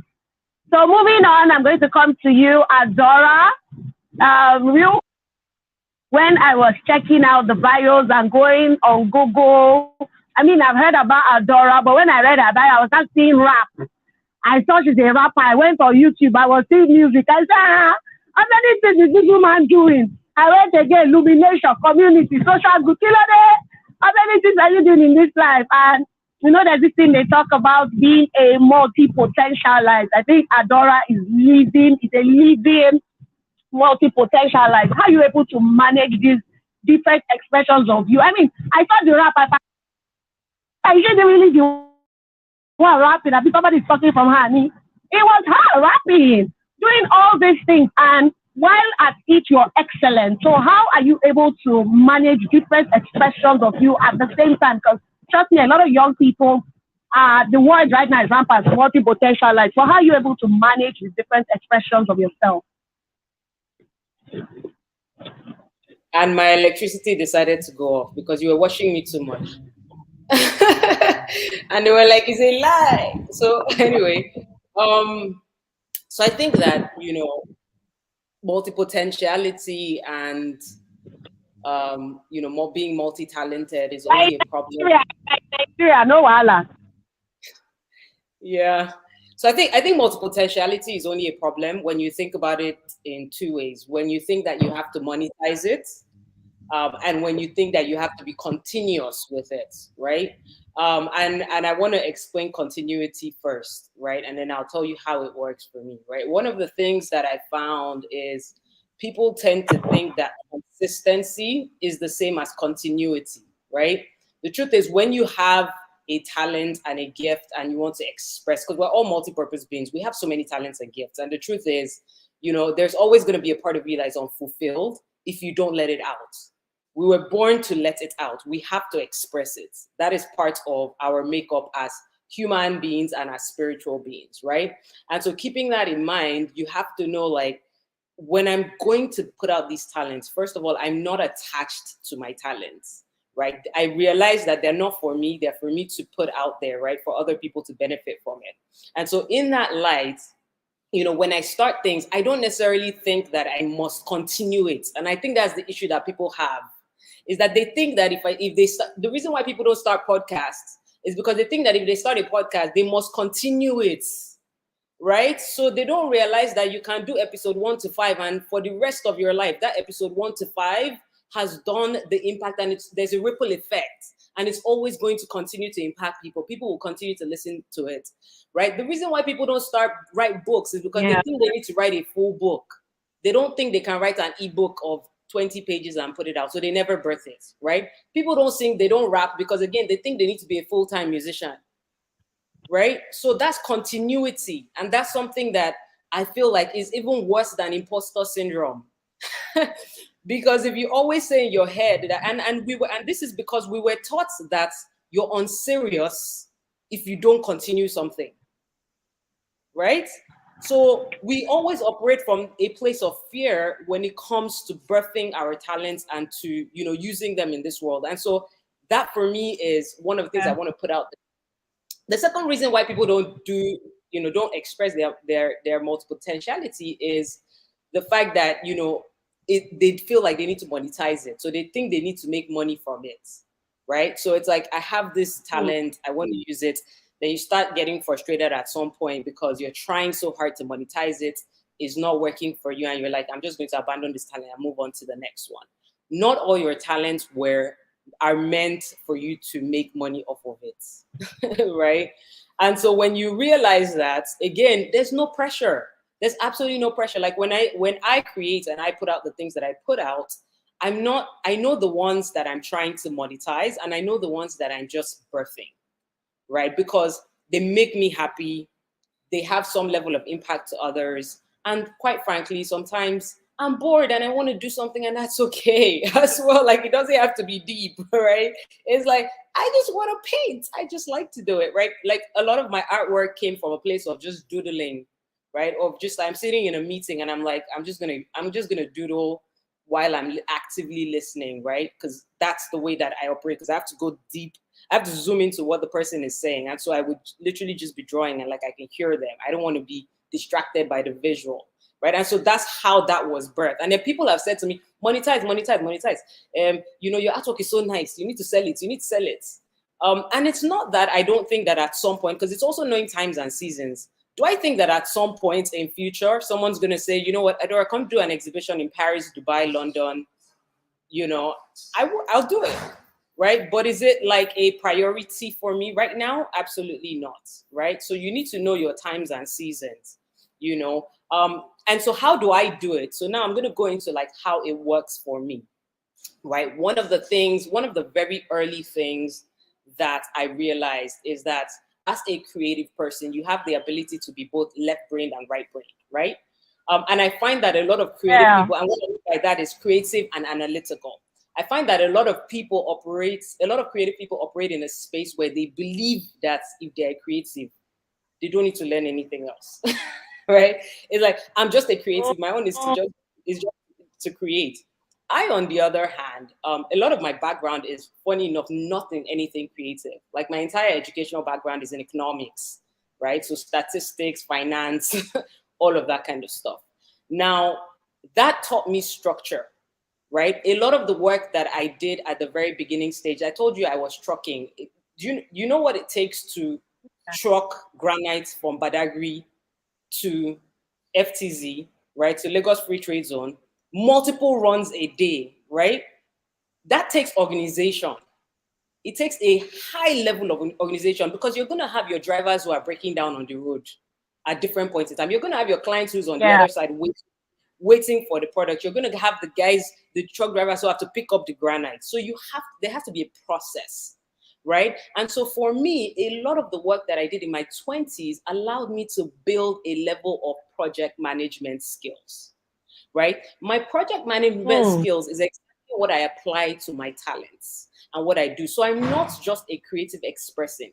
I'm a creative that understands the analytical part of things and the business side of things and the way to structure things and how to take an idea from idea to execution, which is one of the skill sets that I sell, is one of the values I bring to projects, is I can literally take a vision and reverse engineer it into what do we need to do now to get there, right? Now, that's those skill sets, being able to project manage those things allows me to then say, okay, I have an album I'm trying to put out, right? I need to manage my time, first of all, because I have to go into the studio. I still have clients that I'm dealing with, right?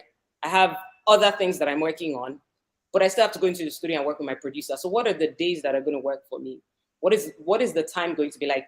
When I'm recording podcasts, I'm like, you know what, can I just bunch my episodes together? Because I don't really have time to be doing one episode this week, one episode next week, So I say, you know, I'm going to bulk record. So a lot of times I'll just bulk record, and then that's what works for me. So again, I'm putting processes in place that work for me. The last part of this is that multi-potentiality is expensive. And that's the part that people don't talk about. Because when you get money from a project, if all of us do a project together, all 5 of us right here, if we do a project together and we all split the money into 5 million naira each, I still have to pay for studio time. Then I'm going to go and pay for book. That's how I'm trying to print. Right? Then I'm going to go and do socially African stuff, right? I want to go and give back to community, right? I have all these things that my money is continuously going into, right? And so it is expensive. It's not as, people just see it as, oh, you're just expressing as well. But I'm like, yeah, but I put my money behind this stuff because I actually want to do it, right? So I think when you keep all those things in mind, then again, intentionality, you now become like I'm intentional about expressing my talents and my gifts. Like I want to die empty type thing, right? It's important to me that I leave this earth, you know, planting seeds that will germinate, you know, and grow into harvests, not even necessarily for me, but for generations after me. People are going to discover these things. Like you guys, everybody here has so much inbuilt. It may not even be for a time like this. It might be for another time. There are people who are going to discover those things that you birth into the world, and it will benefit them in that time. You know how we say, oh, you're born for such a time as this. You know, what is that time? Sometimes it's like, yes, I'm born for a time as this, but if I die today or I die next year or I die in 20 years time, I'm gone. I've carried everything with me. But if I birth things into the world, it's timeless. My presence in this world is timeless because someone is going to discover that album many years from now, and it's going to do something. So that's how I do it, anyways, and why I do it. Awesome. I'm literally here saying awesome, but inside my mind I'm shouting, hey God, see Bessie. All right, we've had such an amazing time. I have had such an amazing experience interacting with everyone here. And as we wrap up real quick, I'm just going to go from Adetutu to Tunde to, yes, up next we have Dr. Oby Ezekwesili. She's already with us. So real quick, we're just going to go from Adetutu to Tunde, and then how can we connect with you? We have over 1,000+ people that are watching us right now. So how can we connect with you? Let's start with you, Adetutu. How can they connect with you? Is it your socials? How can they, in 10 seconds, please? Okay, so my LinkedIn is my name, Adetutu Laditan, and I do Instagram once in a while. So dear Adetutu, right? If you want to check out, and we can have conversations. I'm very open to mentoring people or coaching people where I possibly can. So please do reach out. Awesome. Thank you so much. I like that pitch. Direct. I'm open to mentoring people. Awesome. Thank you so much. So Tunde, how can people connect with you on socials in 10 seconds, please? All right. I use Twitter a lot. So just reach out to me on Twitter, and I get a lot of messages though, but maybe it helps if you can just send me an email, tundedaniel31@gmail.com. But I share a lot of thoughts on Twitter. So I think that is an easier way to just connect to my thoughts that I share about the work that I do. So thank you. I share a lot of thoughts too on Twitter, so connect me on Twitter. I love the way he speaks. Thank you so much, Tunde. Amazing. So Kemi, we're coming to you. How can we connect with you on social? I love the range on this panel. Some people live on LinkedIn, some people live on Twitter. Me, I live on Instagram. My good neighbor Adeora is on Instagram as well. My Instagram neighbor. I think the best place to connect with me is on Instagram, at Kemi Onabanjo, KemiOnabanjo. That's the best place to connect with me. But I'm also not a daily poster, so and I don't go into my DMs that often. But yeah, I'm on Instagram. The other way is actually maybe to subscribe to my newsletter. I write every Tuesday. And how can you subscribe? It's in the link in my bio on Instagram. Exactly. So Instagram is still where we go, and it's in the link in my bio. I write every Tuesday, and I usually respond to emails. So Oh, thank you so much. All right. And finally, Adeora, how can we connect with you? You can connect with me on Instagram. It's Adeora.Lumina on Instagram. I absolutely love to engage you there. Also, I'll be at Tunde's next event, so if you can volunteer for that, you'll catch me there. I love it. So I like everybody is promoting everybody on here. So if you want to meet Adeora physically, start booking your flight tickets, book your bus tickets, and make it down to Tunde's next event rather. Adetutu, I mean, you're one person that everybody should have in their corner, because I want to be hearing those big English so it can expand my mind. Thank you so much, Kemi. It's so good to also get into your mind and understand your thoughts. Tunde, very soft-spoken, but hit the nail on the head. I'm sure you're the chairman of Sweet Boys Association, because fine boy doing good. We love it. And finally, Adeora, always a delight to hear you speak and hear you share your thoughts, especially when I like how you always compartmentalize all your thoughts. I love it so much. So thank you so much, everybody, for being here. My name is Gusi Tobby Lord Williams. I love to be called Lord T, and I've had such an amazing time here. Thank you so much to Twenties Tribe. Dr. Oby Ezekwesili is up next, so stay tuned and we'll be right back. Toby, you were awesome. Thank you so much. You were brilliant with the moderation. Thank you. I hope you can hear my clap for you. Amazing, amazing. You carried this panel. Well done, well done. Wow. Thank you all so much. Thank you so much. All right. Thank you, Lottie. Thank you, Adeora. Thank you, Tunde. Thank you, Tutu. Thank you, Kemi. I mean, how was this session? This was a very, very, very powerful session.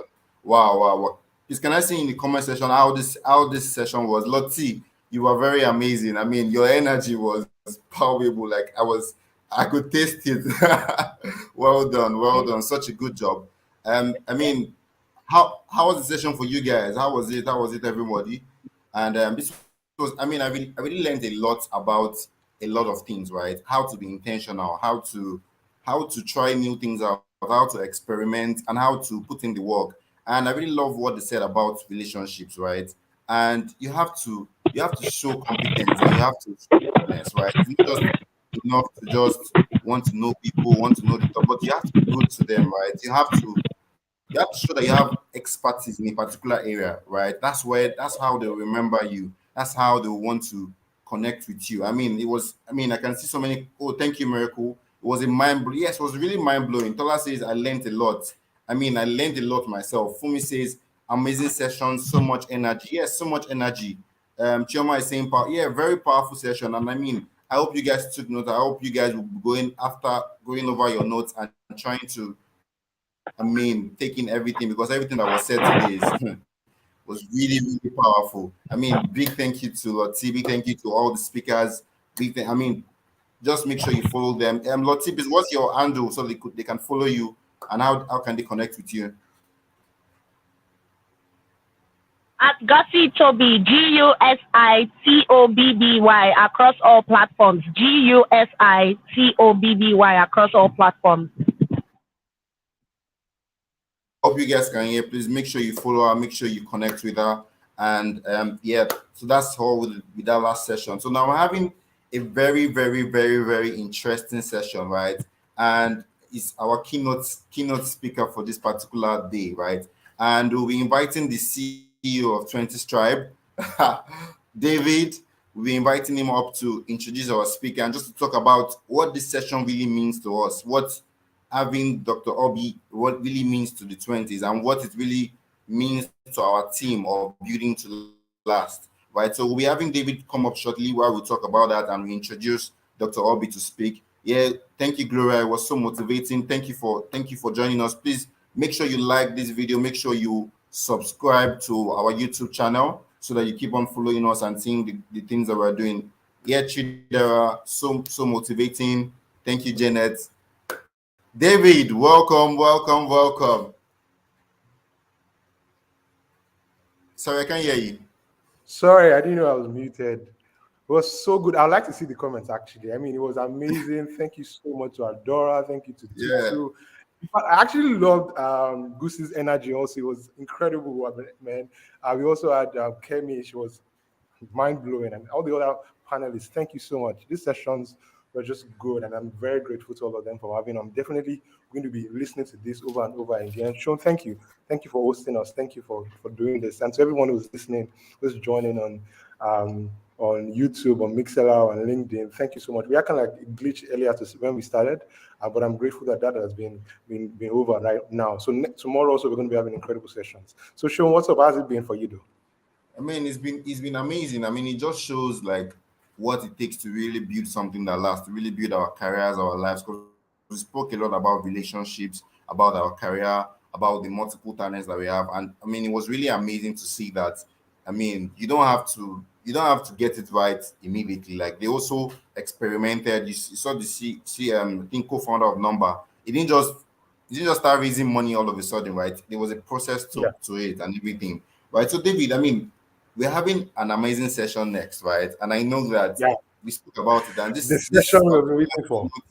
I mean, yes, it means a lot to us. It means a lot to you. I mean, so what does it really mean to you? What does it really mean to this generation of people in their 20s?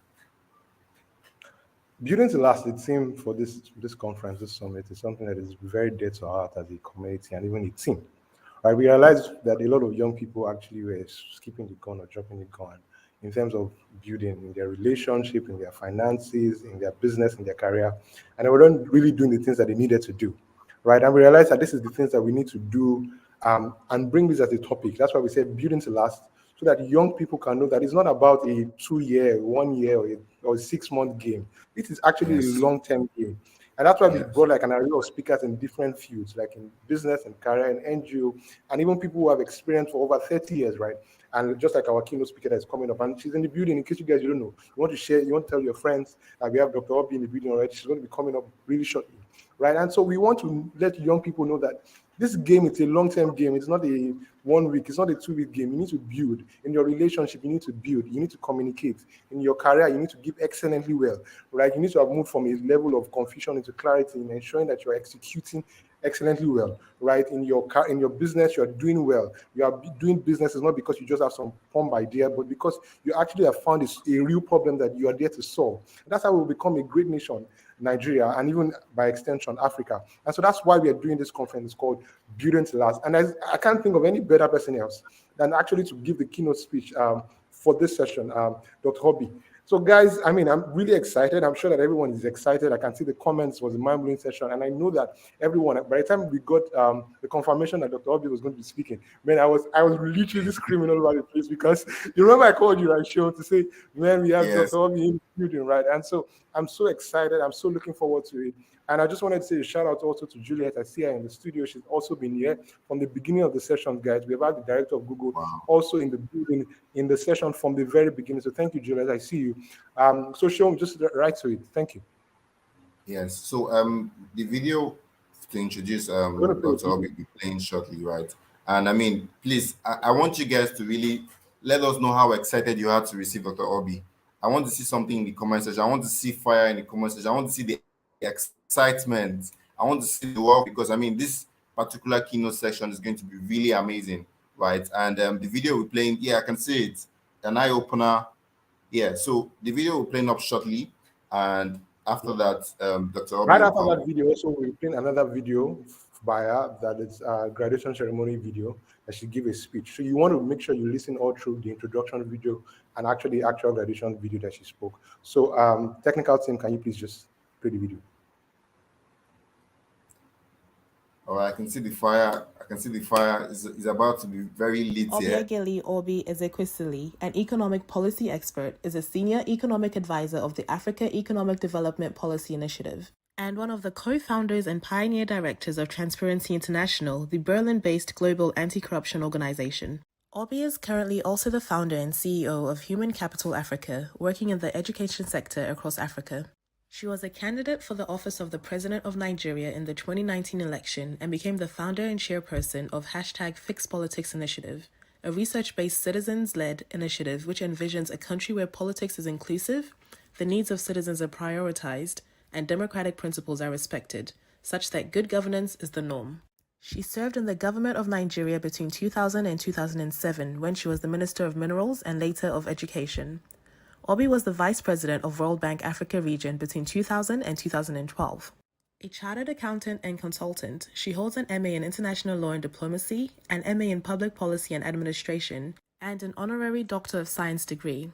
In 2016, the University of Essex Business School awarded her an honorary doctorate degree in business in recognition of her role in promoting economic and social justice in African countries. Dr. Oby was recognized as one of Time's 100 most influential people, and she has received numerous awards and is on the board of numerous local and international organizations, including the International Bureau of Fiscal Documentation. Ladies and gentlemen, let's welcome Dr. Oby Ezekwesili to the 20s. It is absolutely a humbling experience. I consider this to be so inspiring of the work that I have done so far in my career, and University of Essex as one of the top universities in the world, training people who would be leaders in business, in civil society, in government, is a reflection of what my career has been about across those three sectors. And the values that the university is founded on are very similar to the ones that I was raised on. I believe that my father was a very important part of what became of me. He made me feel no restraint. He told me that I could be anyone, I could be anything. I just had, the tabula rasa to write anything I wanted to write concerning my life. And he kept saying to me that if I would be diligent in the things that I do, if I would make knowledge an important part of my life, if I would just continue to learn, I would be able to overreach my own expectations. Be fearless. There's nothing in this world that should scare you. Just completely be courageous. Be fearless. Pursue anything that you define as, beyond attainment. It doesn't even have to be something that you think you can attain. Let it be wild, but pursue it. Just be fearless. Nothing should keep you bound. Nothing. Absolutely nothing. Above all, I think that the more that you would establish your pattern in terms of what values you stand for, and make it very clear that you're not willing to negotiate those values, the world will meet you on your own terms of values. Wow, that was impressive. That was amazing. We have Dr. Oby. She's going to be joining us shortly. I guess the video is off. Technical team is going to bring it up soon. So guys, thank you so much, man. I'm so excited. We're so excited. Can you hear me, man, just to be sure? I can hear you very well. I was told that I am backstage, so I was sitting there quietly waiting for you to tell me that it was my turn to speak. Yeah, it is. We are so grateful. This is such an honor to have you in the building.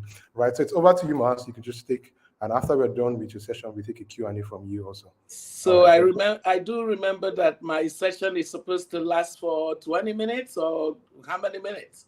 It was supposed to be 40 minutes, then a Q&A for 20 minutes, yeah. So that's 1 hour. Yes.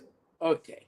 We hope we can have that gives us enough time to try to to say some things about your area of focus today.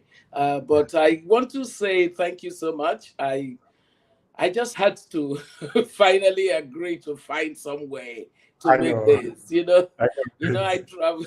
I've been on travels, Yeah. and today wasn't going to work at all. So we had to just carve out this time. And I Yes, have to thank tell you that the reason that I felt committed to doing this is that, as everyone knows, it matters to me that the younger generation of our continent should not repeat the pattern of mistakes in not building to last. That the generations that have come ahead of you, my generation, the ones before us, and the ones before them have made. I absolutely believe in the energy of the young. And I am usually quite excited when I see the level of responsibility that your generation that belong to your organization, to your network of very vibrant Nigerians and of course, hopefully Africans are taking through this organization. I love the 20s tribe. It really does make a difference that you're building a network of similarly minded people. And I wanted that video that you listened to played because it does contain substantially the basic framework of the conversation that I'll be having with you today. The number one thing that you get to know when you have followed my antecedents very well is that I never stop talking about my dad. I frequently refer to my dad and I talk about my mom. And that's because nobody who seeks to build anything can build it in the absence of their history. The history of any one of us is determined by the context within which we were born and raised.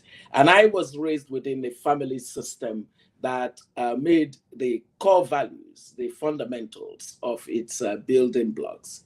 And so often when I hear, oh my goodness, I was worried that this was happening, it was going to happen, and now it's happening. I am in the hotel and I'm getting a call from the desk. So if you don't mind, I would just take a minute to tell them to please put me on a no call. All right. Is that fine? Absolutely. Absolutely. All right, everyone. It's so great to have Dr. Oby in the building. So you want to tell your friends right now to ensure that they join. So you send the links on your socials, on your WhatsApp, on your Instagram, and all social media platform. It's going to be incredible. It's going to be amazing. I'm already excited already, as you can tell, right? It's going to be exciting. She lost the 20s tribe.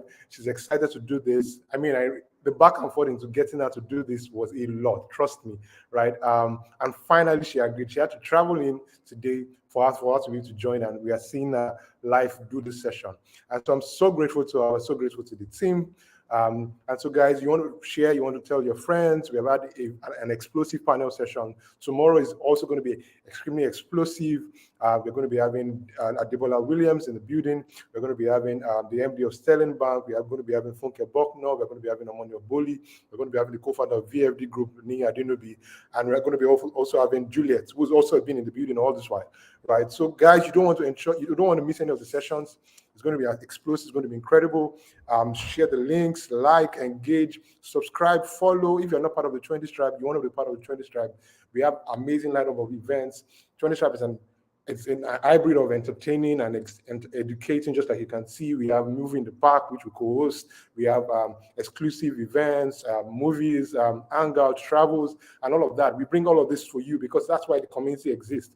We want to ensure that young people have the right community for them to be able to grow and to thrive and flourish and connect, and all of these things that we do, right? So, guys, you want to ensure that you are connecting, you are always following, you are on our socials, you are on our mailing list. I mean, we get feedback every time from people saying that email changed my life. That email helped me when I was about to make that wrong decision. That email did this. You guys are helping me. I mean, I meet people on the street and they're like, wow.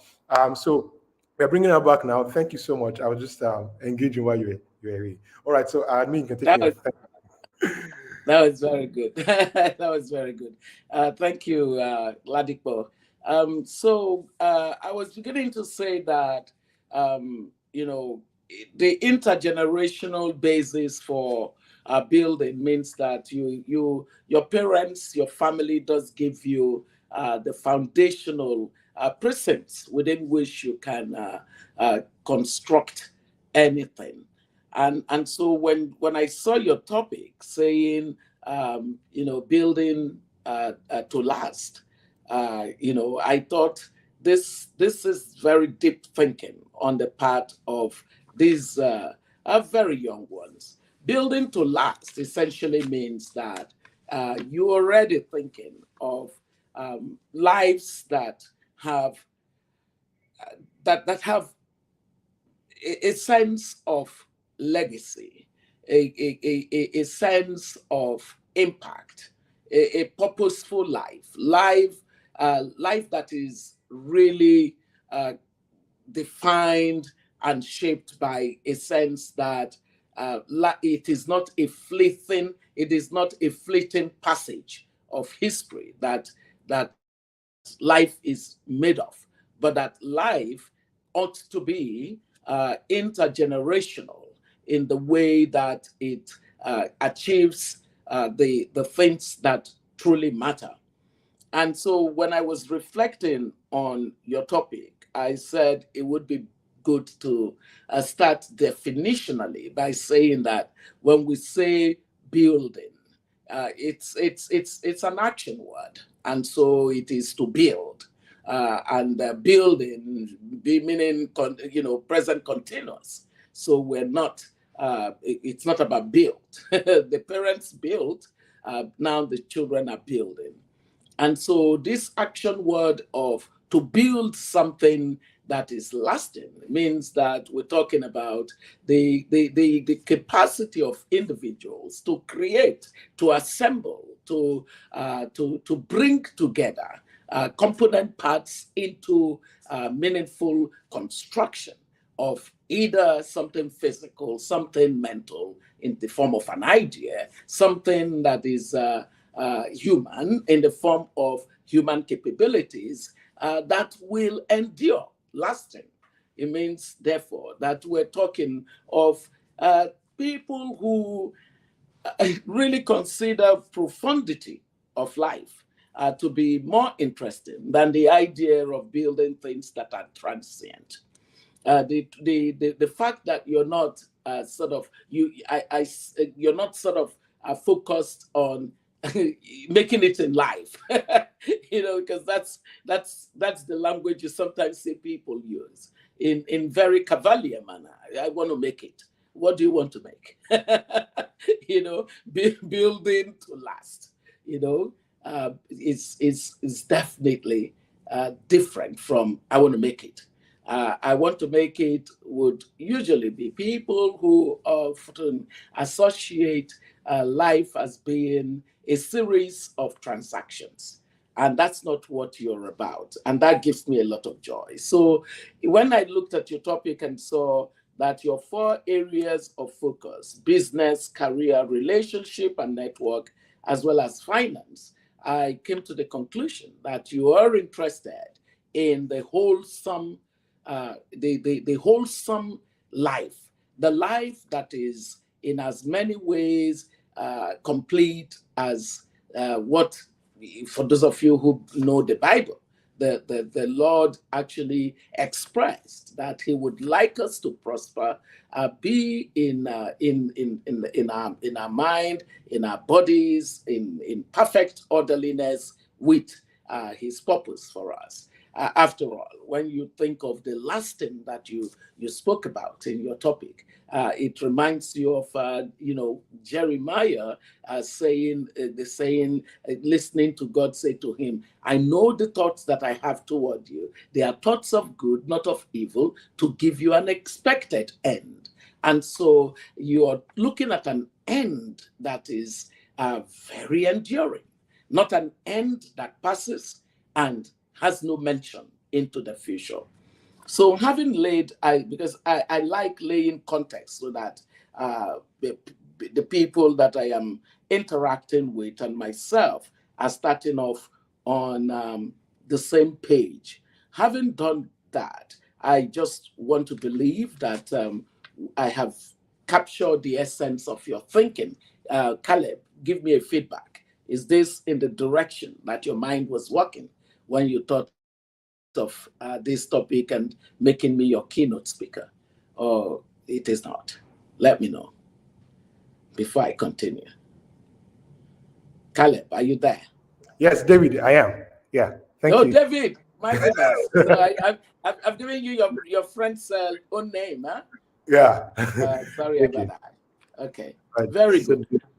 So Yeah. I start off the rest of my talk by saying that, clearly I was very touched by a quote from Pope John Paul the Sixth, who said, "All life demands struggle.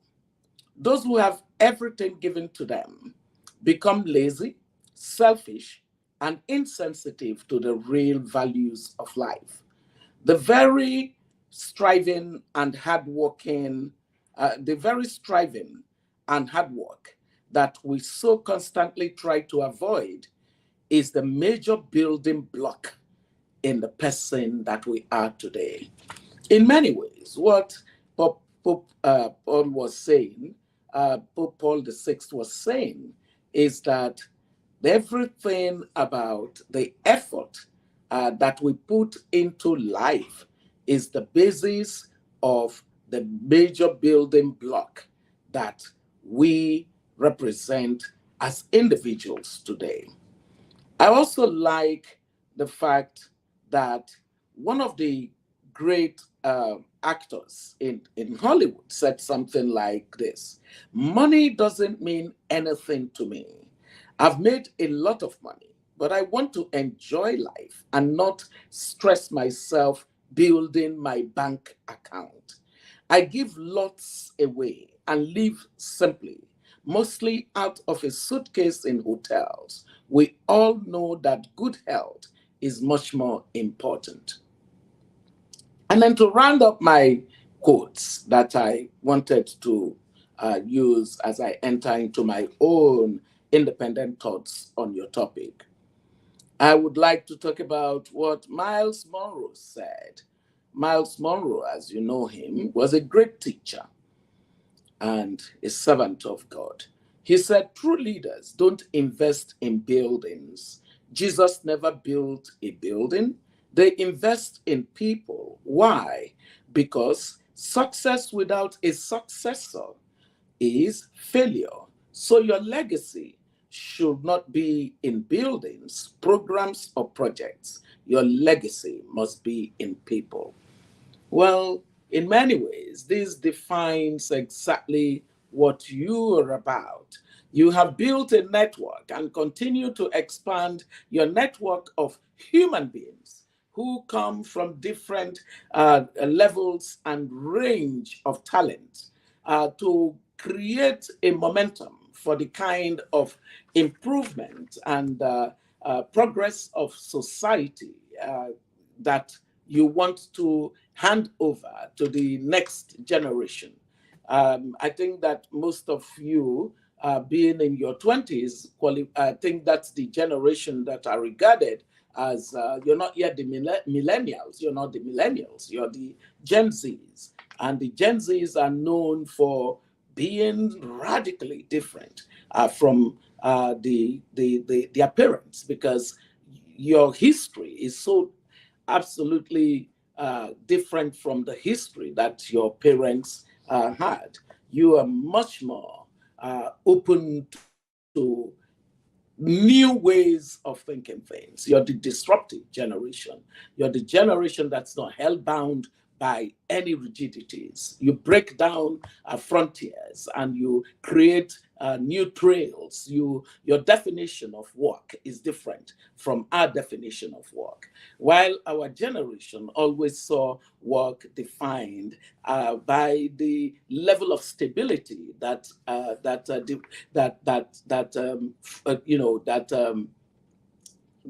shapes what you do in career.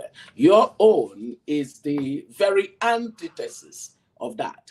For your generation, work is whatever you call it, and that's that level of that level of flexibility in the definition, that level of variableness in the definition of work was something that your parents' generation, my generation, could never imagine.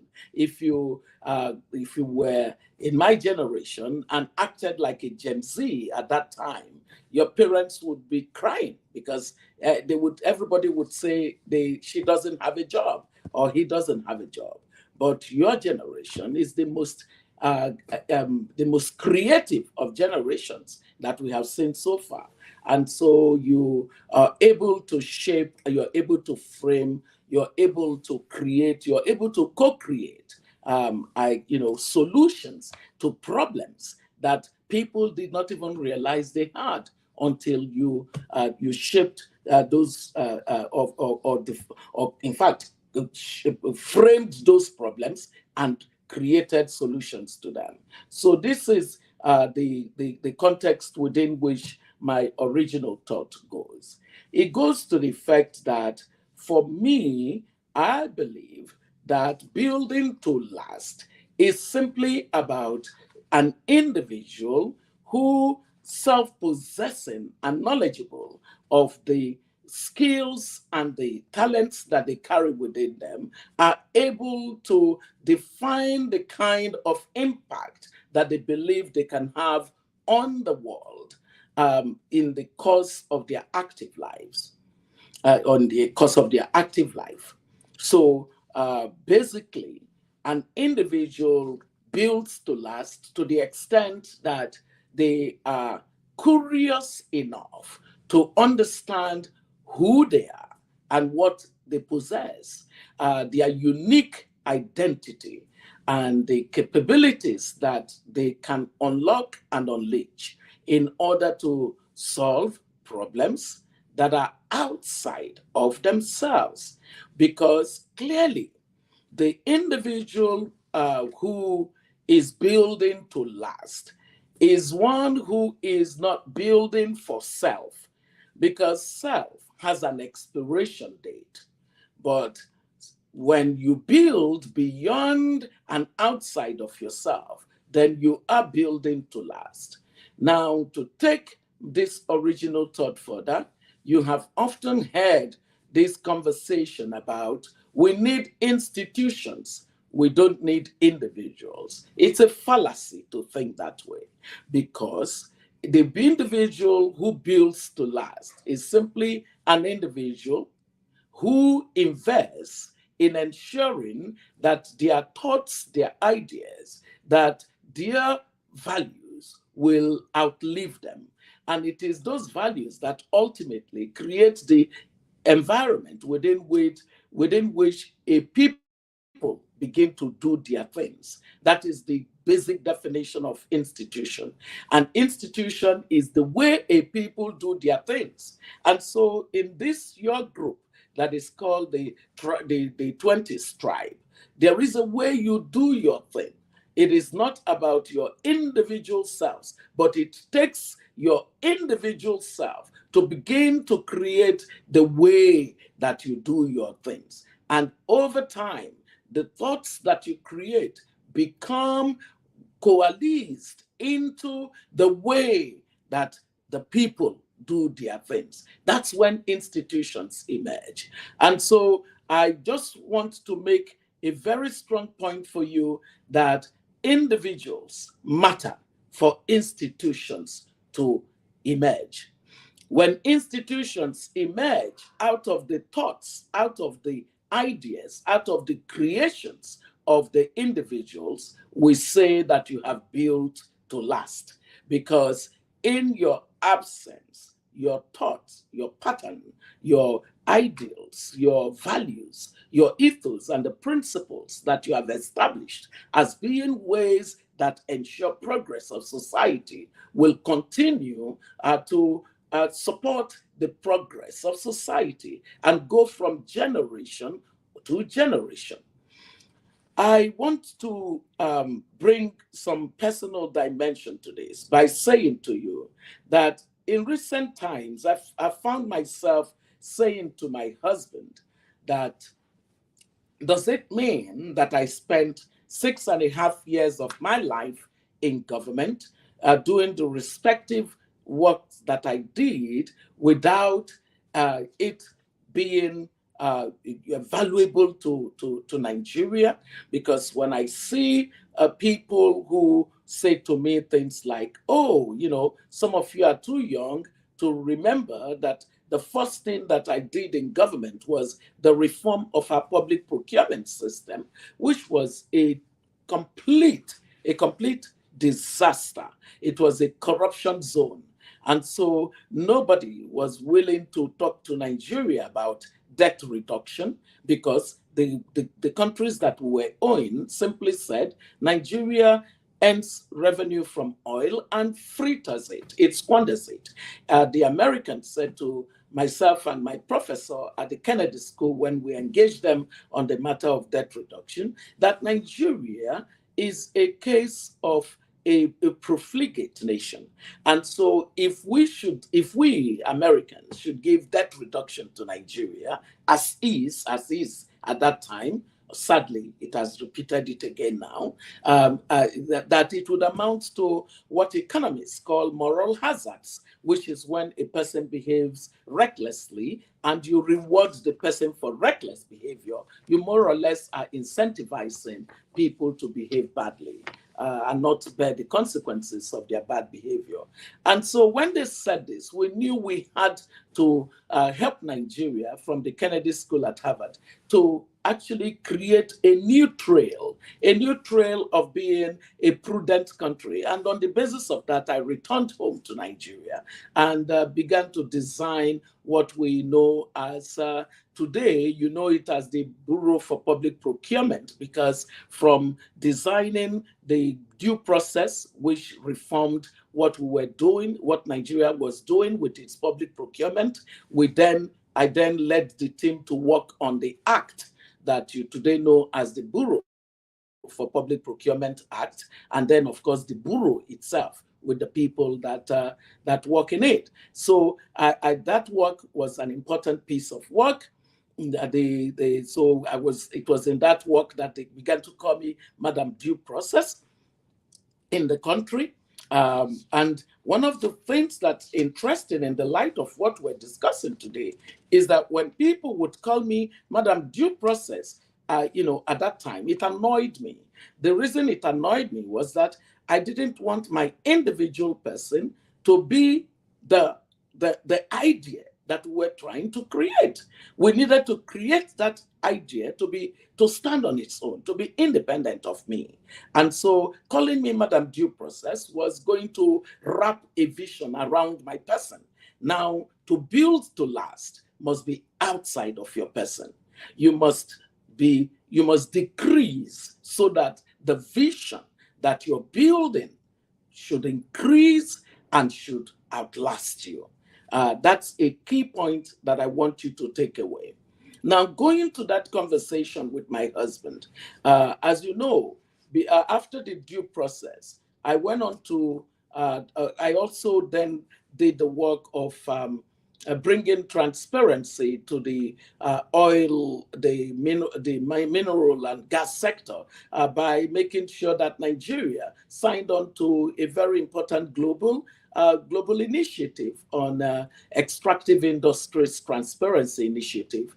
And so in the design of what we call NEITI, the Nigerian Extractive Industries Transparency Initiative, we essentially were bringing information around a sector that is given to esoteric actions, because it is a very technical sector and it's always clouded in a lot of opaqueness, and therefore gives that enclave economy the opportunity for bad behavior. We needed to open it up through the provision of information on what goes on in the sector by both the operators, that is the oil companies or the mining companies in that sector, as well as the similar information being provided by the government. And so NEITI was an important piece of work. It was a global level work that was that was celebrated because Nigeria signing onto it was important for the world. And it made many other countries to then show up and say this was a global principle that they also could subscribe to. Now, the work in the due process, the work that is the Public Procurement Bureau, and the work in Haiti were very strong, important pieces of work. These days, when people see me, they say things like, oh, you know that due process is no longer what it used to be. And so I would turn to my husband. It made me turn to my husband and say, does it mean that one wasted one's time doing all of that work? And my husband says something which tells you that you don't have to worry if you put in all your effort at building, at creating, and it appears like it does not. It hasn't yielded the value that you had expected at the time that you expected. You don't have to worry. My husband said, you know that every work you did, and that is so true, the due process ended up in an act, so a legislation. The native ended up in an act. There's the native legislation and the agency, the Bureau for Public Procurement legislation and the agency, and then the work in education. Today you have the innovation enterprise institutions and vocational enterprise institutions. Those of you who took JAMB would know that there's a section in your JAMB form that tells you to also tick which of those you could go to, assuming you do not get your entry into university. That was also an important part of my reform, to make sure that we would build the massive skills through the private sector. The work in ensuring that data would guide would guide our decisions in education, known as the Nigerian Education Management Information System. I am huge on data, as you all know. The work on Operation Reach All Secondary Schools, Operation Reach All Primary Schools, to basically entrench the culture of inspection of schools for quality assurance and things like that. Or the work on CATI, Community Accountability Transparency Initiative, that enabled us to follow the money in terms of the money that we were given to states as counterpart to support the emergence of best standards in the delivery of basic and secondary education, which are levels that the federal government does not play in, and several other initiatives within education. And I look at it that a minister comes after me and says, and they ask the minister, what is your plan for education? And that minister says to the journalists, my mission in education is to reform Ezekwesili's reforms.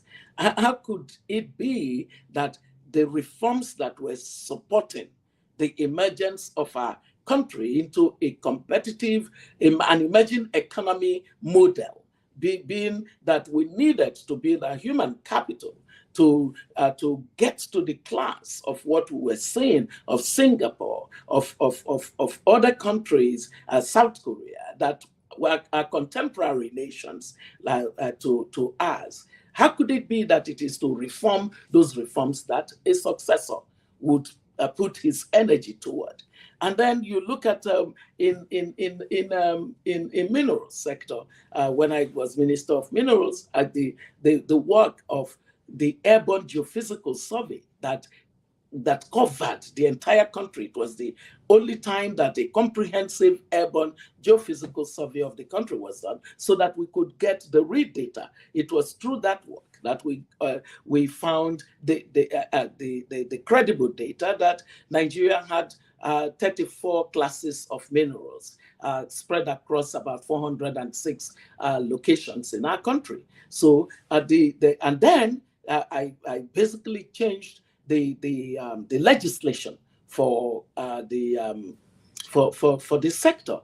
the minerals legislation. And our legislation became one that the world celebrated as one of the best mineral sector legislations in the world. And then I removed the power of the minister to discretionarily give mining licenses to people that they like. No discretion. Discretion is the hotbed of corruption. Instead, we innovated a mechanism known as the mining cadastral system. So we have the mining cadastral office that is technology-based, first come, first served, and it's transparent. You register your interest, you go to the Nigerian Geological Survey Agency, which, by the way, we now have hived it off and gave it its independence. So it was no longer just a department of the mineral sector, but an act came into existence. We worked on that, it got passed. So legislations were supposed to enable these things last. I'm bringing the personal to my conversation with you in order that already in your mind, you will get to where I would safe land my talk. These legislations are codifications of thoughts, of ideas, of the things that the individual has built together with teams, because I did not do any of this alone. I had to be very particular about the kinds of people that worked with me. In a building to last, you are building on the basis of knowledge. Knowledge was crucial for the many things. You could see the range and diversity of things that I did in government. Without knowledge, without an avidity for knowledge, I would not have been able to have the kind of fungibility of skills that I had. So from one sector, from one thematic area to the other, I was building, but not building alone. And I was not building for self. Building for self would have meant that at every level of decision making, where I had the power to determine how to assemble the human beings that could work with me, where I had the power to determine the priorities that mattered in terms of my use of my time, where I had the power to determine how to allocate financial or technical resources that were available to me, I would have appropriated them to myself. But no, I could not do that because my interest was to build to last. And so even though one then built to last, in the absence of one, the political context changes and people then decide either to spit on what you have built or to disregard it or to not even take to dismiss it or to do anything, but they don't improve on it. You may be saying to yourself, in that wise, like I was saying to my husband, did I waste my time, 6.5 years of my life, being in government, doing all of that? And my husband said something that you must take away with you. It is that for as long as you have defined a purpose for lasting impact beyond yourself, even if it appears like people who have come afterward have not watered it, the seed has been sown. Building to last, my husband said, is about the quality of the seed that you sow. So, my dear young friends, you must sow on the basis of what will grow when the water is available for it. That's a message that my husband gave to me that I thought you would need. Because what that means, in effect, is that it is the value that shapes your seed that matters. The value. What value is shaping your seed? You could hear in my recording at the Essex University that lasting values mattered to my parents.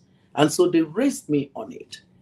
You must, as one who wants to build to last, frame your values construct.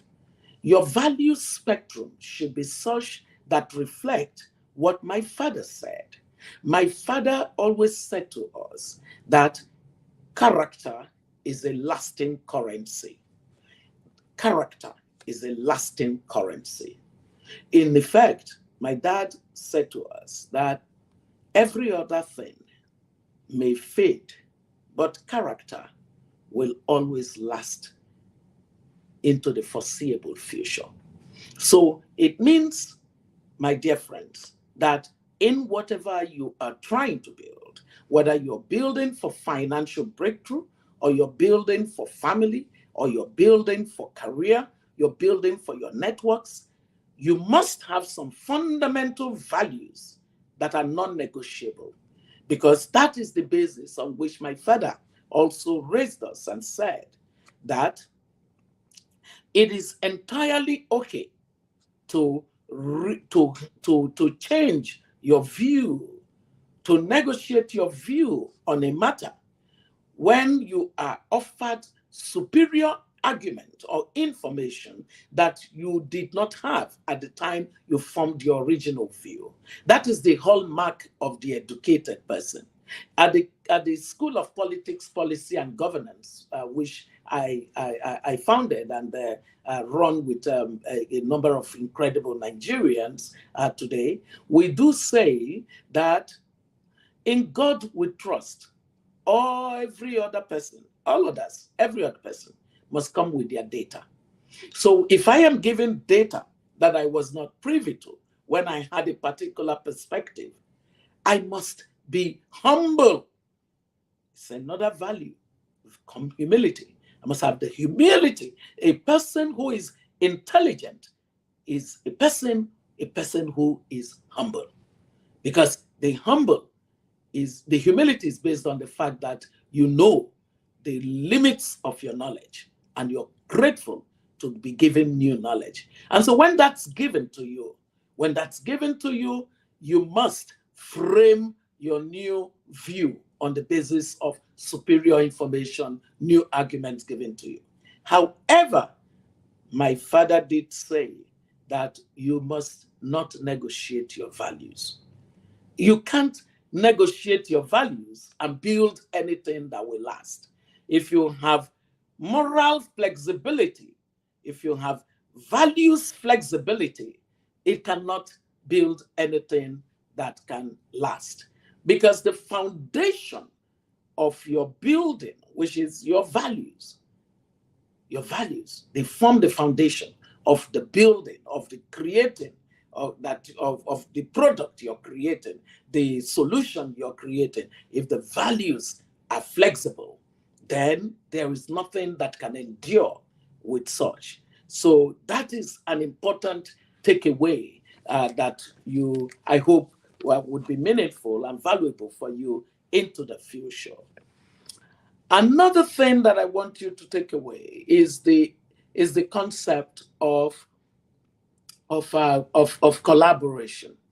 Small is no longer beautiful, especially in your own world. In your world, the massive scale of solutions that we require in order to more speedily solve the problems that assail us, especially on our continent, means that, clapping for yourself for solving small problems is good, because it motivates you to then solve bigger ones. But it is important that you should be dissatisfied with small.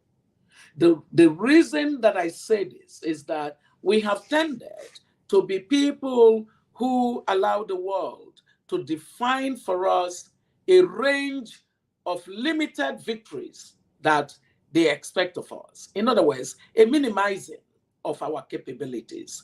You cannot be people who want to do small things. You must aim to do big things.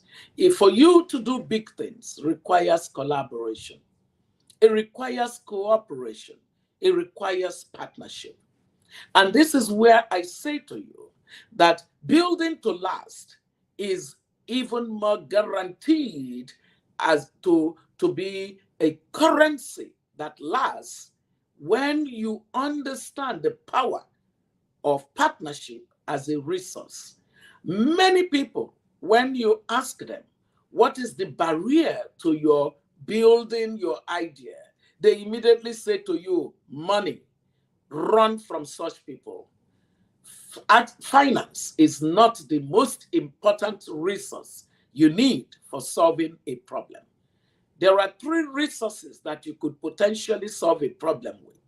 And whereas the people who are lazy in talk will tell you, if you said to them, what is the resource that you most need now to solve this problem? They would say, number 1, finance. Number 2, finance. Number 3, finance. Well, my dear young friends, today I say to you that you may want to reconsider that thinking, because number 1 resource to solve a problem is partnership. It's an incredible resource. Number 2 resource to solving a problem is knowledge, an incredible resource. And then number 3 resource is finance. My dear young ones, my dear young friends, if you have partnership, especially the right partnership, and you have the right knowledge around what you're trying to do, what you would find is that the amount of finance you would require would suddenly reduce significantly. But if you put finance ahead, it creates a mental block for you, and you never make progress beyond the idea. So I want to say to you in closing that partnership as a resource requires that anyone who wants to build to last must create a bulwark of or a canvas of partners. This is a way of also insulating the idea against the fragility of the individual. The more that you can get more people connected to an idea, to a solution, to what you want to achieve, the better the guarantee that it would outlive you. My final set of points to you is that in wanting to build to last, it is crucial that you should bear this in mind. And I'm going to find my note as I bring this to, yes. The final point is that I am so glad that you already understand that at age 20, you must begin to think of the future. You're thinking of the future in ways that are profound. It means that you have a legacy mindset. This legacy mindset is one that a lot of people lack. And that is why they absolutely abuse the opportunities that life gives to them. What, in effect, you are doing is showing the signs that you are not people who are ephemeral. You understand that deep calls to deep. If deep calls to deep, then legacy is assured. The reason that depth is important is the efflusion of time often leads to new ways, new solutions, new ideas. But one who is deep is never out of fashion.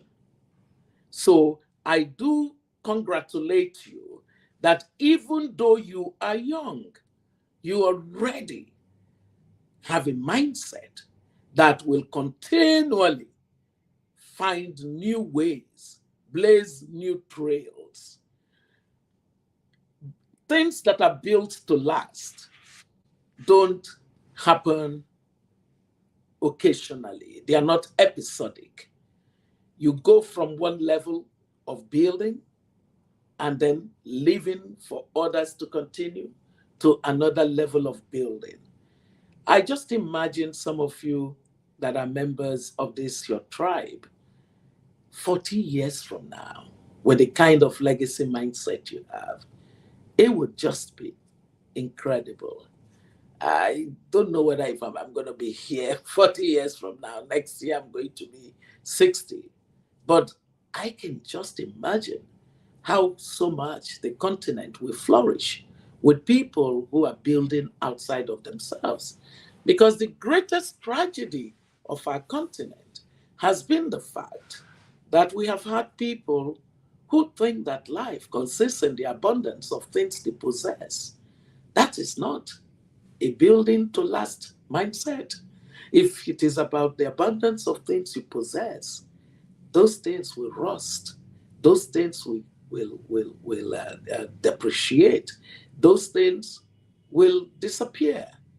But what will never disappear is the impact that comes from having taken people from where they were to where they should be.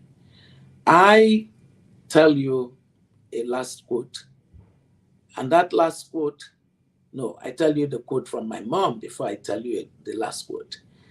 The quote from my mom is that the most important thing that a person should do for themselves is to have the kind of mind that is stable enough and dignified enough to know the things that they will never do. So that's why, for example, she tells us that you cannot, because you love beef, be so amenable to calling a cow your uncle. You can't. My mom always said this to us.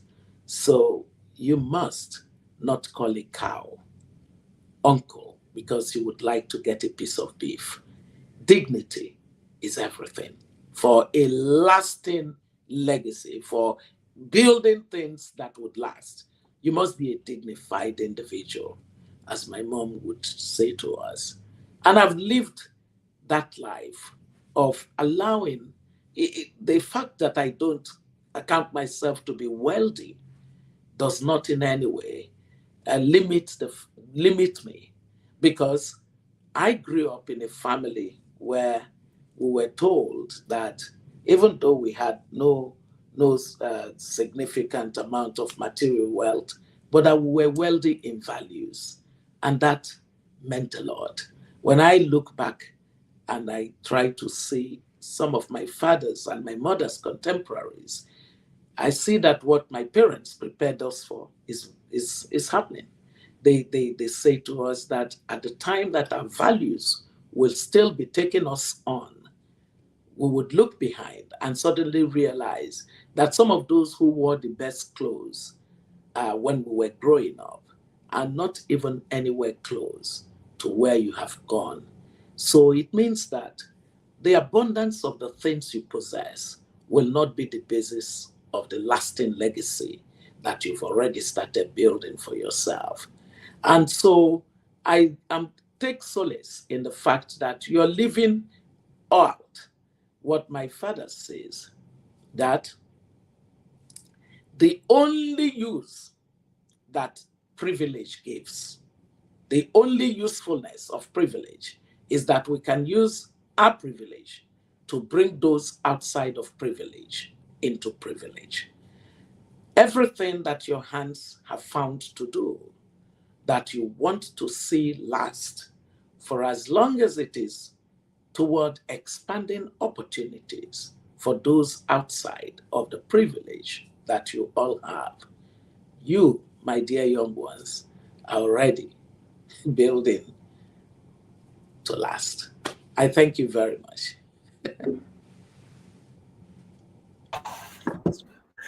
Wow, my notes. Very full. Thank you so much. Thank you so much, guys. In the comments, I just want to see your comments. It's been amazing, man. Just so much to get. We're so grateful, man. So grateful. It's time for the Q&A. You gave us so much, even beyond what we expected, and that shows excellence. That shows going beyond the norm. Thank you so much. You talked about how we have to build individuals that will build institutions. That's the first point that you gave, and which was very critical into what we are doing. A lot of people, young people, are actually like trying to jump the gun and say they want to build stuff while they have actually not built themselves in terms of values, like you talked about, in terms of character, and all the other things that you talked about. You also talked about the non-negotiable character. We see this very, very, very obvious in our generation, that young people kind of like complain about corruption, but we also see corruption within young people themselves, right, who are skipping the gun and doing other things that they shouldn't be doing, right? So it's important for us as young people that we have non-negotiable character. And you talked about that we need to collaborate. In the world where we have a lot of social media, Instagram, TikTok, we see a lot of young people who are also saying that I kind of competing with people that they're supposed to be learning from. And you talked about that key point on how that we need to collaborate, not compete. In the world that we need to build, in the building to last, we need to actually collaborate more, do things more, and more collaborative. And of course, have a legacy mindset in building to last. And that its own, actually, because there was no way you would talk about building to last and not talk about legacy. I mean, that's really, really important. And so I would just like to go straight to the questions. I'm sure that many people have questions. Can you hear me, just to be sure? I am hearing you. Yes. I just like to go straight into the questions. So we have seen that, especially in much developed countries, we have seen a lot of companies, a lot of institutions, because you talked about institutions, who have lived decades, right? We've seen Coca-Cola since 1892. We have seen Buell Allen since 1916. We have seen Kellogg. We have seen Colgate. We have seen JP Morgan, Chase. All these institutions that have started with an individual, collaborated into a team, and have lasted over 70 years and even more. What has been the unique thing that you think that had made these institutions, who went from just an idea into collaborating with the team and now into building an institution that has lasted even time, decades, and all of that? What do you think has been the unique thing that we have seen in all these developed countries that we don't have as a nation? There have been studies into this, right? And the key thing has been the value proposition. I said it very clearly to you that whenever individuals are building outside of themselves, what it means is that they create a value, and that value becomes the foundational blocks on which every innovation that happens in that idea that they generated at the beginning is built. So the culture of, if you go to the companies you called, there is a culture of creativity that is based on not just flash in the pan, but a sustainability ingrained in the way, in the processes, in the procedures, in the decision-making approach that these kinds of companies have. And a key part of it is an investment in the people, so that they, no matter what generation comes around, they reflect the culture of these companies. When you look at companies that existed when I was younger in Nigeria, they disappear when the owners die. And the reason is that there was not the same amount of time that their counterparts abroad spent in building for succession, in building for sustainability. They didn't give it that amount of time. So a lot of these people built one man or one woman businesses, and then their children were totally not prepared. There's a whole leadership preparation process. If you look at top companies around the world, there is a leadership preparation process. They already, once you enter the office, the day you were recruited, you begin to express certain kinds of gifts. They know what offices to send you to in your promotions to prepare you for a comprehensive knowledge. That's why I talked about the necessity for knowledge. All right, great. Thank you so much. Thank you so much. So we have a question here from Precious. So we'd like to take more questions from the audience this time. So Precious asks, when faced with inconsistency in executing your life purpose, please, how can you handle it, ma? I don't know what she means by faced with inconsistent. Is the inconsistency coming from the individual, or is it the inconsistency within the external environment? Does she mean, yes, can she clarify? Is internal inconsistency. Okay, so it means you are not yet sure of exactly what you are doing with your life purpose. It's a very, very interesting question, and I wish there were a what do you call it, a single solution or to it. What I have found that has worked is, I have told people, I've told mentees who face this kind of situation to write a letter to themselves. Write a letter to yourself that really lays out who you think you are, and because with that, you are coming face to face with your reality. You're not speaking to someone you want to impress.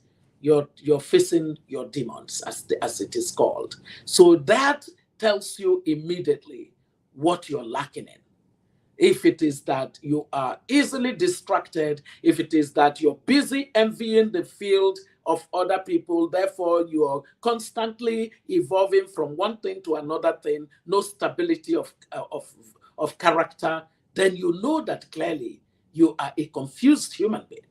And when you come to the place where you're telling yourself, I'm actually a confused fellow. Every time I see any of my peers doing something that is working, I immediately think I should envy them.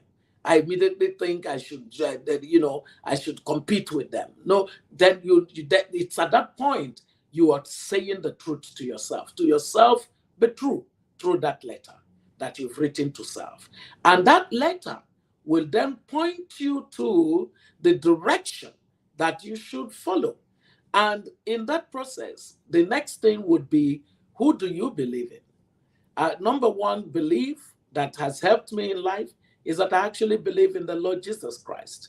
You must have who you believe in. That utmost belief, because I know that I did not just drop into the atmosphere, that there is purpose behind my being.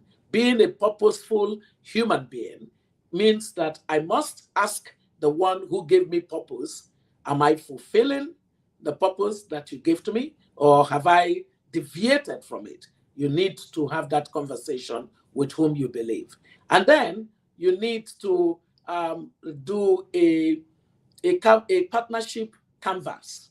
Who are my partners? Your parents can be your partners. Your friends can be your partners. Your siblings, your classmates. Do a partnership mapping so that you know where the support system that exists to help you to begin to know who you don't, what direction you're going, can be there to support your process of inquiry. You then need to, in a knowledgeable way, write out where your passion and your skills are, and then begin to take them into a place of preferential ranking. When you do that and you come up with 2 or 3 particular ideas that you think are calling to your mind, then do some things about them consistently, regardless of whether they are working immediately or not, and the rest will follow.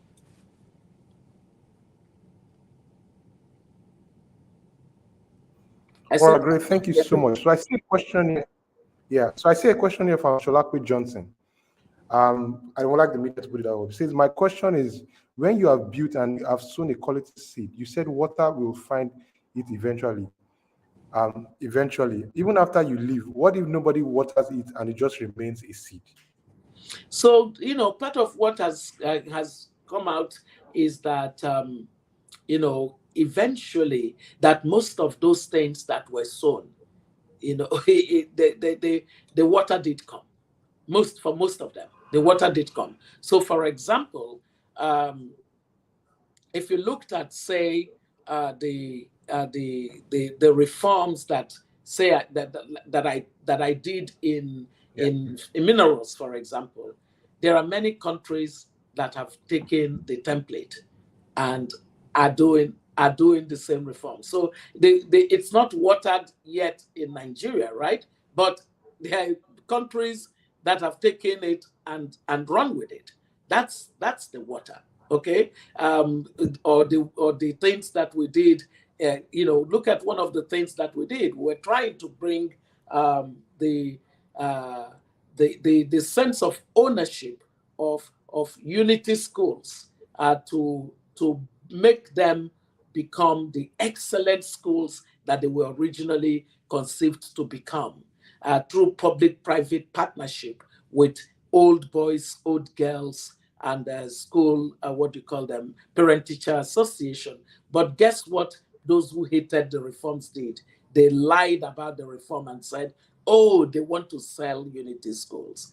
And so by the time I left, the idea died. And it appeared as if this was such a disaster.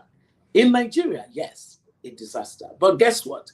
In some of the countries, even in Europe, that idea that I designed got implemented.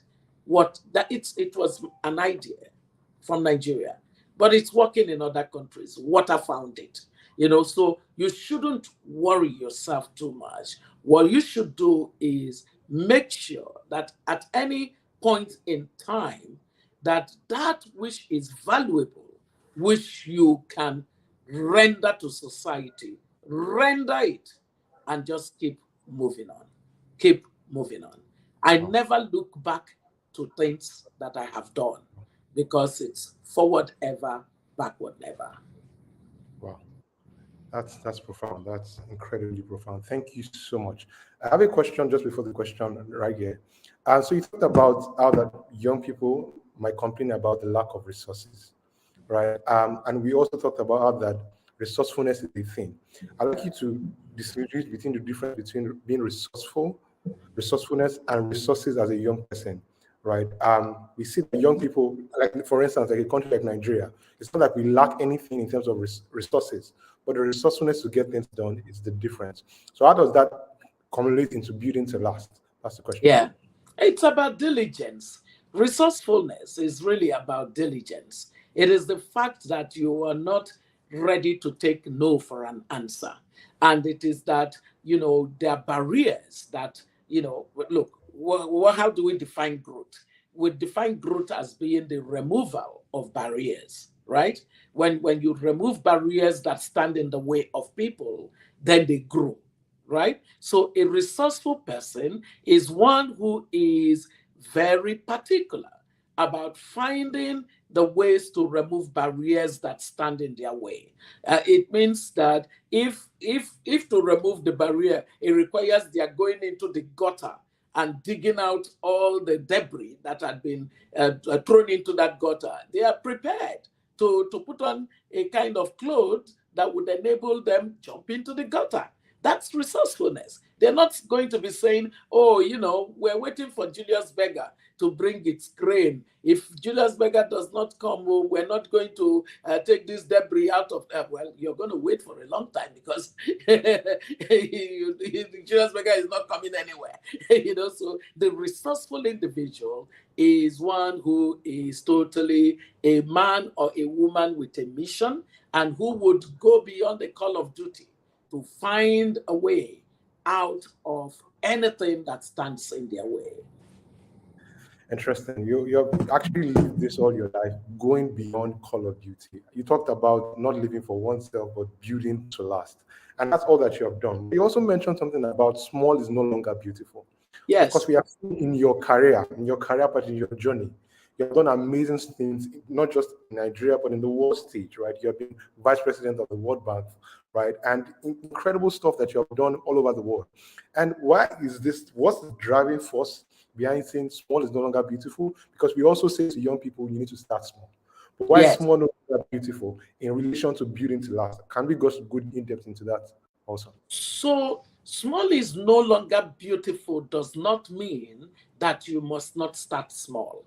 You must start small, but don't cap yourself, right? That's what you people, is that the meaning of cap? Abi, don't change meaning for your own generation, because sometimes now I find that when I use the language, it now means something different to your generation. So, we understand you definitely. We okay. get you. So don't cap yourself by staying small. Let me put it in a very blatant way. There are some of my my mentees. So maybe you get interviewed by CNN, and then you say, "Oh, CNN has interviewed me. My goodness, I have arrived." And I say to you, "Stop it. You haven't scratched the surface of what you carry. Don't cap yourself to this kind of validation of something little that, because it is done in Africa, is highlighted as though it were, something exceptional, because you are carrying what will take our continent to that place where it basically claims the 21st century. I don't want the young of Africa to quickly enjoy triumphalism. The problems around you are humongous. 9 out of 10 African children go to school without achieving basic literacy and numeracy by the age of 10. That's the world that you're inheriting. That's what's being left behind for you to tackle. So you can't celebrate your little victories. That's why I say small is no longer beautiful for you. It means that you have to be, speed and scale are important for you. 2 S's, speed and scale. And that means that you can't do small things. You need to collaborate. You need to gain economies of scale. So your own idea of progression is not arithmetic. It has to be exponential. That's what I mean by small not being beautiful. So you start small, but immediately find like minds to collaborate, to cooperate, so that you can, gain scale quickly enough to solve a diversity of problems that stand in the way of our continent. All right, thank you very, very much. That was very profound. I wanted to ask a question about structures and systems. So you also talk in your speech about young people being creative, but we also see that a lot of young people don't necessarily want to follow structures. They don't want to follow systems. And in building the last, we talked about those organizations, those institutions that have lasted over time, decades. How do structures and systems entail that we build into last, right? In terms of our institutions, our persons, our people, our relationship, and our finances. Yeah. That's why I talked about the necessity for knowledge, right? Because you see, anecdotes always end up driving a lot of impulses of people. I think that this is, I believe that, without giving enough attention to research and to evidence helps you to know that this thing you're trying to do, other people did it, and they did it in the same way you're trying to do it, and they met with failures. And that's because they did not consider this factor and that factor and that factor. If you're able to invest and make research, make evidence, make analysis your companion in the things that you're trying to build, it would mean that you can create processes, you can use patterns to predict the way that things can go. You can actually, in your world today, you are the generation that's come at a time when knowledge is at its cheapest. You are the generation that's come at a time that algorithms can help you to determine and predict patterns. You are the ones who understand simulation. You understand what blockchain technologies can do. So why do you live in the midst of all of that and you're still busy doing a lot of things on your hunches? So there is the place for the Holy Spirit to guide you, all right? But then there is a place for cold, calculation based on what technology can support you in building, so that you have processes, you have procedures, you have systems, you have structure. One of the things I often recommend is that, please, I understand the idea of entrepreneurial young people, but every young person must submit themselves,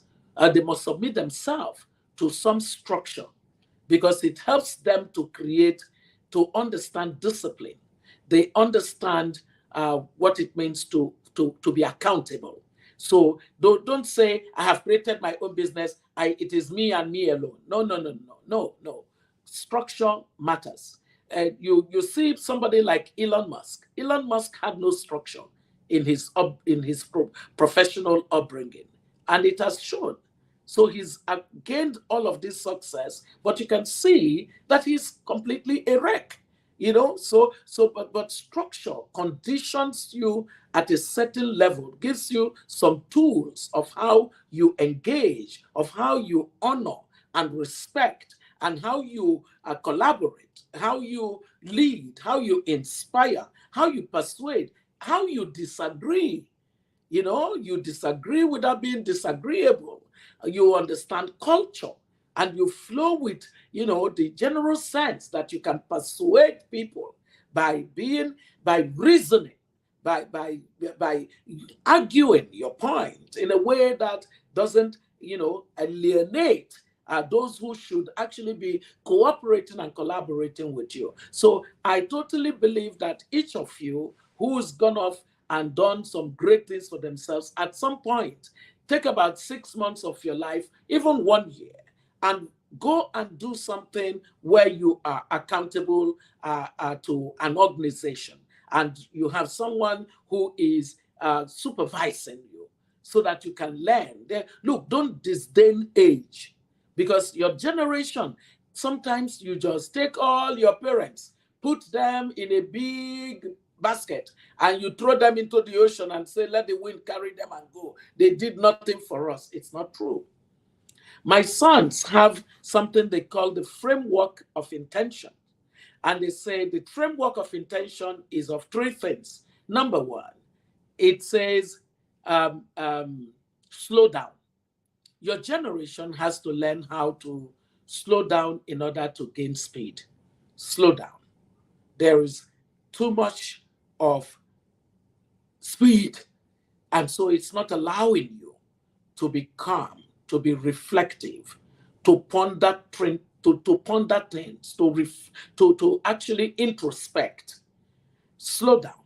It doesn't mean become dormant. It doesn't mean become lazy. It doesn't mean become slothful. It doesn't mean be mediocre. No, slow down, because in a slowed down state, you can take in all the factors. You can gather in all the materials you need in order to build to last. Slow down.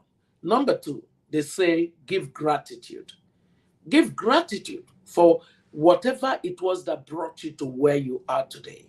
It means that you will have to give gratitude to your parents. You would suddenly remember that I am the product of 2 human beings who once upon a time in their lives actually gave their best to raising me. Some of you would only just remember that my dad caned me so much, and he was you suddenly joined the crowd in lynching your parents for some of them, that was what they knew to be a way to give you love and discipline to raise you. Whatever happens, legacy of your parents, just give gratitude. Give gratitude for the fact that you gained education that many in your generation may not have gained. No matter how much you feel you deserved more, just give gratitude for the one you have. Give gratitude for the knowledge that's even making you want to aspire to be greater. So that's the second thing. Give gratitude for the moment that you have, for the future that you can create. Give gratitude for those that you're surrounded by. give gratitude. Turn to your friends and say, I am actually grateful that I have you in my corner. I sometimes take it for granted that you are there, but you know, I shouldn't. I give gratitude for this. So they say number 2 is give gratitude. And then number 3 is take responsibility, which I am glad that many of you are doing by the various exploits you're making in your fields of work. So take, but don't forget that take responsibility means that you should care about those outside of the privilege you have.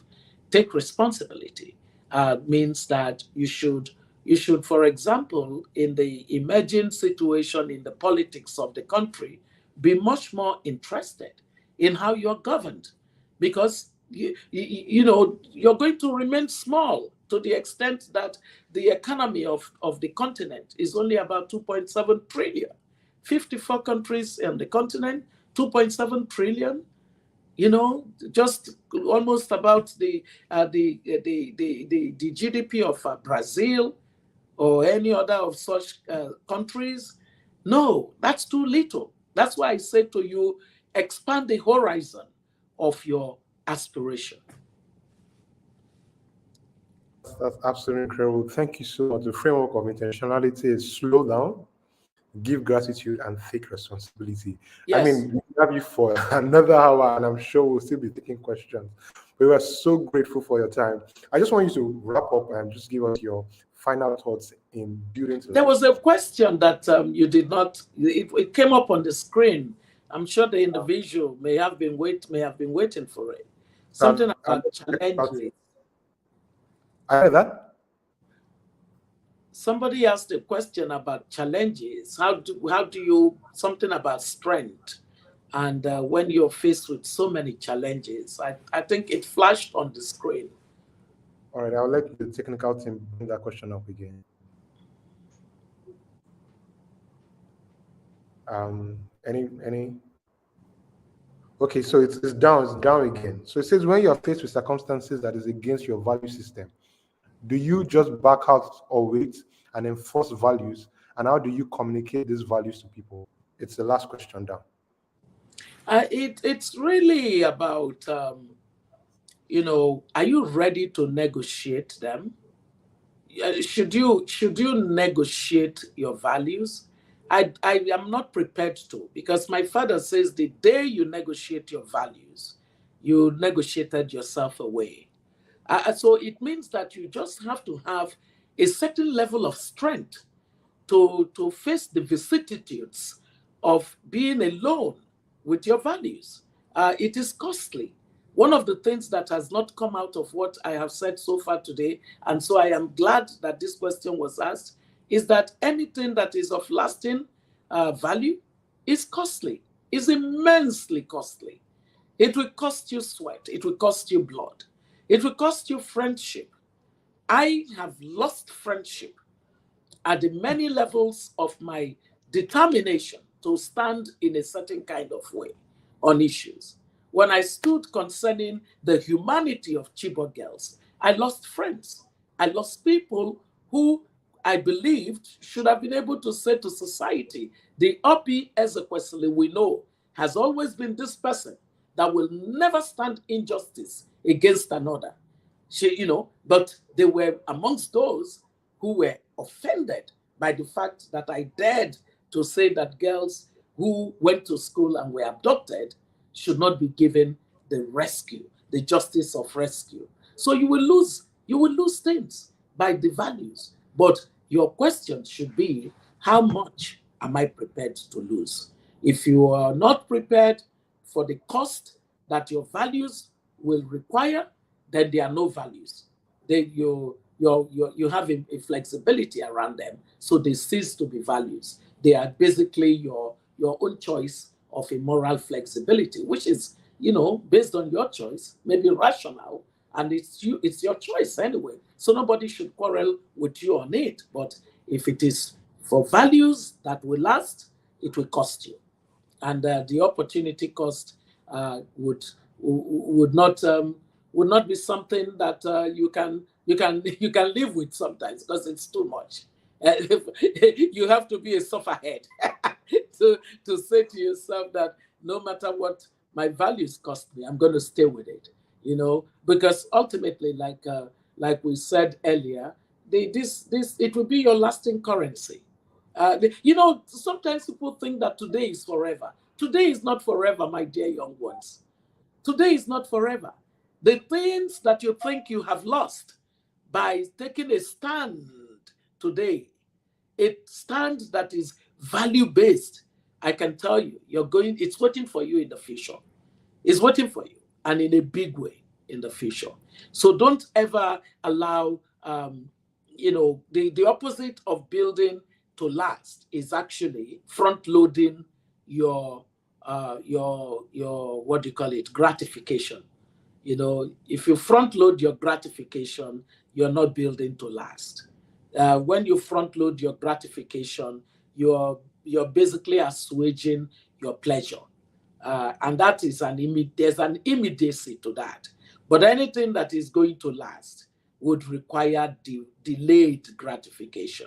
You have to defer your gratification in order to take the pain of today for a tomorrow that would endure. The person who asked me the question, because that's not the one that I saw. The one I saw said, where do you gain your strength from? And I just wanted to say to that, this is it. My question is, where do you draw your strength? Where do you draw your strength, man? Because in the journey of success, it comes with a lot of challenges, and you just want to give up. How can I keep at it despite all odds? I answer it in two ways. I say, number one, the people who don't share my values are very resilient. They don't give up easily. So if the people who don't share my values are not willing to give up, why should I be the one giving up? It doesn't make sense. Those who don't want to do the little good that I would like to do with my life are resilient. Then me that I want to do a little good, I would say, I want to give up. No. It doesn't make sense. It doesn't make economic sense to me. So I must stay with my resilience. And no matter how sometimes I get tired, I can rest a bit, but I must not give up. All right. Then the second part of it is that I told you that I'm a purpose-driven human being. So if you're purpose-driven and you haven't accomplished your purpose, then you want to give up. But how are you going to account for that? You must follow your purpose all the way. And so based on all these two things, the key point goes back now to, who do you believe? I believe in the Lord Jesus Christ. And, when I believe in the Lord and I believe in his word actually centers me.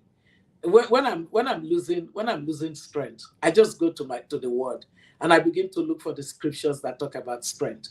And I find the one that says that the joy of the Lord is my strength. And suddenly I start singing and I start dancing and I start enjoying myself in the song. And then, I remember to go to my husband and say, gosh, I'm feeling so exhausted. And my husband immediately tells me the miracle words that he tells me. He says, baby, stretch. I stretch. And then he says, expand. Capacity. Then he says capacity. And before you know it, my whole mind gets back to where it is strengthened to keep going. Don't you allow yourself to be taken down by another. Let it be only God that can take you out. Thank you so much. I mean, we are ending this conversation with the question of purpose, right? So you talked about purpose, and there's no way we can actually build to actually knowing our purpose. And thank you so much for this conversation. It's been explosive, it's been insightful. I mean, there's so much that we have learned from you, and I'm so grateful. And thank you so much to the team. I mean, we hope that we can have so much questions that we can ask you. There's so much questions that have even been sent in before now, so much questions that people have asked. I'm just so grateful. I just wanted you to say your final words as we are wrapping up. David, yeah. My final word would be that um, you know, there is nothing like an authentic vision of life. So that letter that I said you should write to yourself is actually your personal statement. You know, when you're going to when you love a particular university and you want to go there, they ask you to write a personal statement, and you're writing that statement to impress the people who will read it so that you can be admitted. Well, write a letter to yourself, your own life statement, your mission statement, and write it in the kind of way that is authentic, so that you will go back to your letter to yourself every time and check back on it and ask yourself, am I doing well? This, you know, sometimes when you write those kinds of letters to self, what would happen is that the world would be busy clapping for you, but you know that you feel hollow about that you know, the accolades that are coming from the outside, and that's because you know that really you don't feel it. There is something about your personal statement to self that is divergent from what the world is clapping for you for. So you must be true to yourself. So that level of authenticity is important. The authenticity is what would make you enjoy the person that you are. You have to enjoy who you are. Whether you have money, you don't have money, whether you have friends now or you don't have friends now, whether you are recognized or you're not recognized, whether your friends have gone ahead of you or they have not gone ahead of you, you need to be in a place where when you read your letter to self, you can live with yourself. You know, so the summary of this is that your validation must be one that you know is genuinely coming from the one who has given you purpose, as well as to you, the one who must pursue the purpose. Every other person is, as they say in Nigeria, bonus. What a way to end this conversation tonight. Thank you so much, Dr. Oby. Greetings to your husband. You've mentioned him so many times. I'm sure he's incredibly proud of you. The man is too much. And that is also an important message for you to take away. For you to build to last, you must think of marriage as more than those dances that you people really know how to do on the dance floor. You know, you have to think of it as inestimable. And so it has to be meaningful. You must marry in a meaningful way so that together you can build lasting legacies. I wish you well, my dear friends. Thank you so much. We hope that because of this session, Twenties Tribe itself in the next 100 years will be here inspiring young people, doing amazing stuff, because you have been so grateful and so helpful to us. And we appreciate you. Let everyone in the comment section say thank you. Let's appreciate Dr. Oby. It's been an amazing session. We are so grateful for your time, the back and forth. I remember to get you to speak. It was a lot. But you captured me nonetheless now. Yes, definitely. And it was one on you defeated me. It was more than what it, and we are so grateful. I'll definitely be in touch with you more. I'll definitely be in touch with you. And all right, my dear. God bless you. I am immensely proud of what all of you do. Do not take any barrier as a given. Do everything possible. If you go under it, you run over it, you knock it down from the side, from whatever angle. Just make sure you don't take any barrier that stands in the way. Keep going. God bless you. So grateful. This is amazing. Thank you so much. So I guess the tech team would bring up Sean. Thank you so much. We're so grateful. I'll reach out to you and so that we can take up the conversation. All right. Thank you. Wow. Let me readjust my seat, guys. That was amazing. Where's Sean? Come on. This was amazing. That's nice. Wow.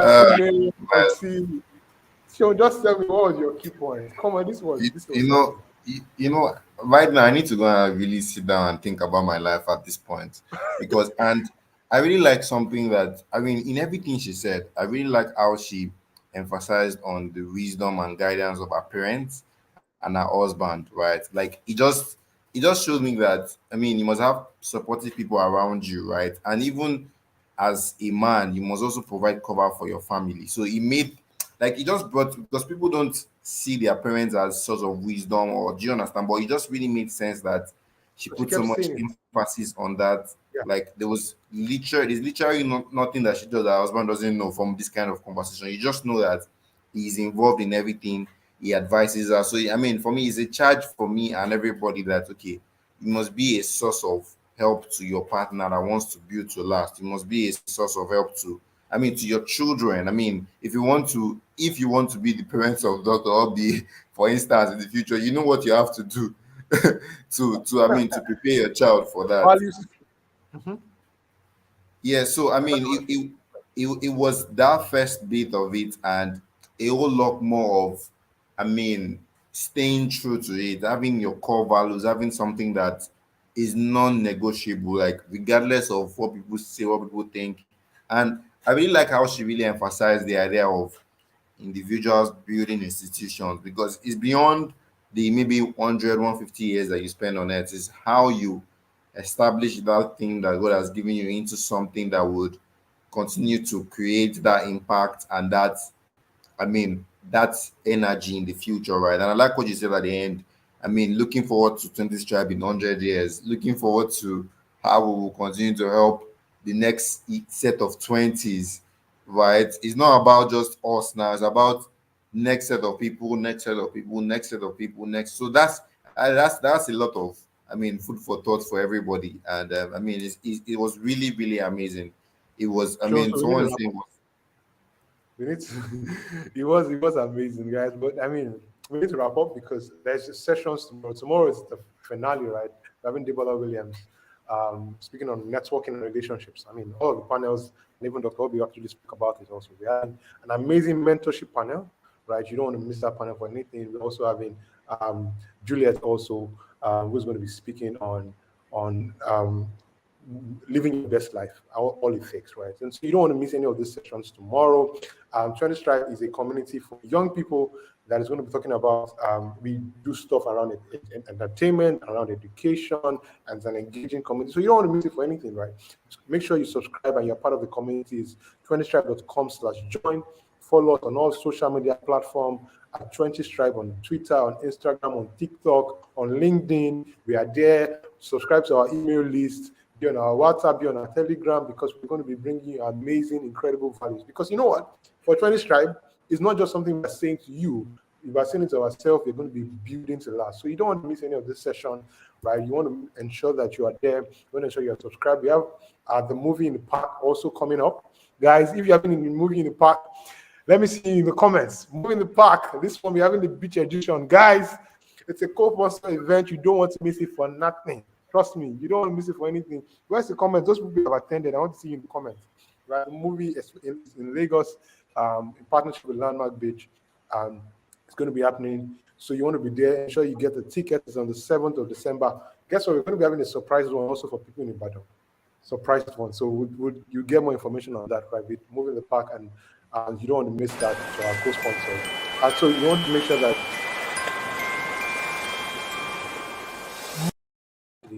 and you don't want to miss it. So show any final words as we wrap up. You can also get the recordings. Should send a DM to us on Instagram or any of our social media platforms. You can get the recordings also available to you. So your final words so that we wrap up. It's been a long night from the issues that we had, remember, right? The technical issues. yes. Here we are. I mean, yeah. So my final words will be that make sure that tomorrow you are here by 5 p.m. You share with your friends. I mean, you know how much you've gained. Make sure that a lot more people come and join. Make sure you join our community. Make sure you follow us. Make sure you're just in tune with whatever we're doing. And make sure you revisit everything that you've learned today. And make sure you write yourself a letter, like the Oby said. Take your time, write a letter to yourself, to your future self. And yes, I think that will be all from my end. Thank you very much, everyone. Thank you for all All right. joining. Thank you for Thank you everything. so much, guys. You guys are superstars, and I'm so grateful. So all the team, the back end, the co-founder of Twenties Tribe, Usman Sanusi, an amazing friend, amazing brother. Thank you so much. Sean, thank you yourself. We have Meiji, Saka, also amazing. We have Tolu, James, Tolu, Bello, who is doing incredible work. Thank you. Adeoba, thank you. Messi, everybody knows Messi now.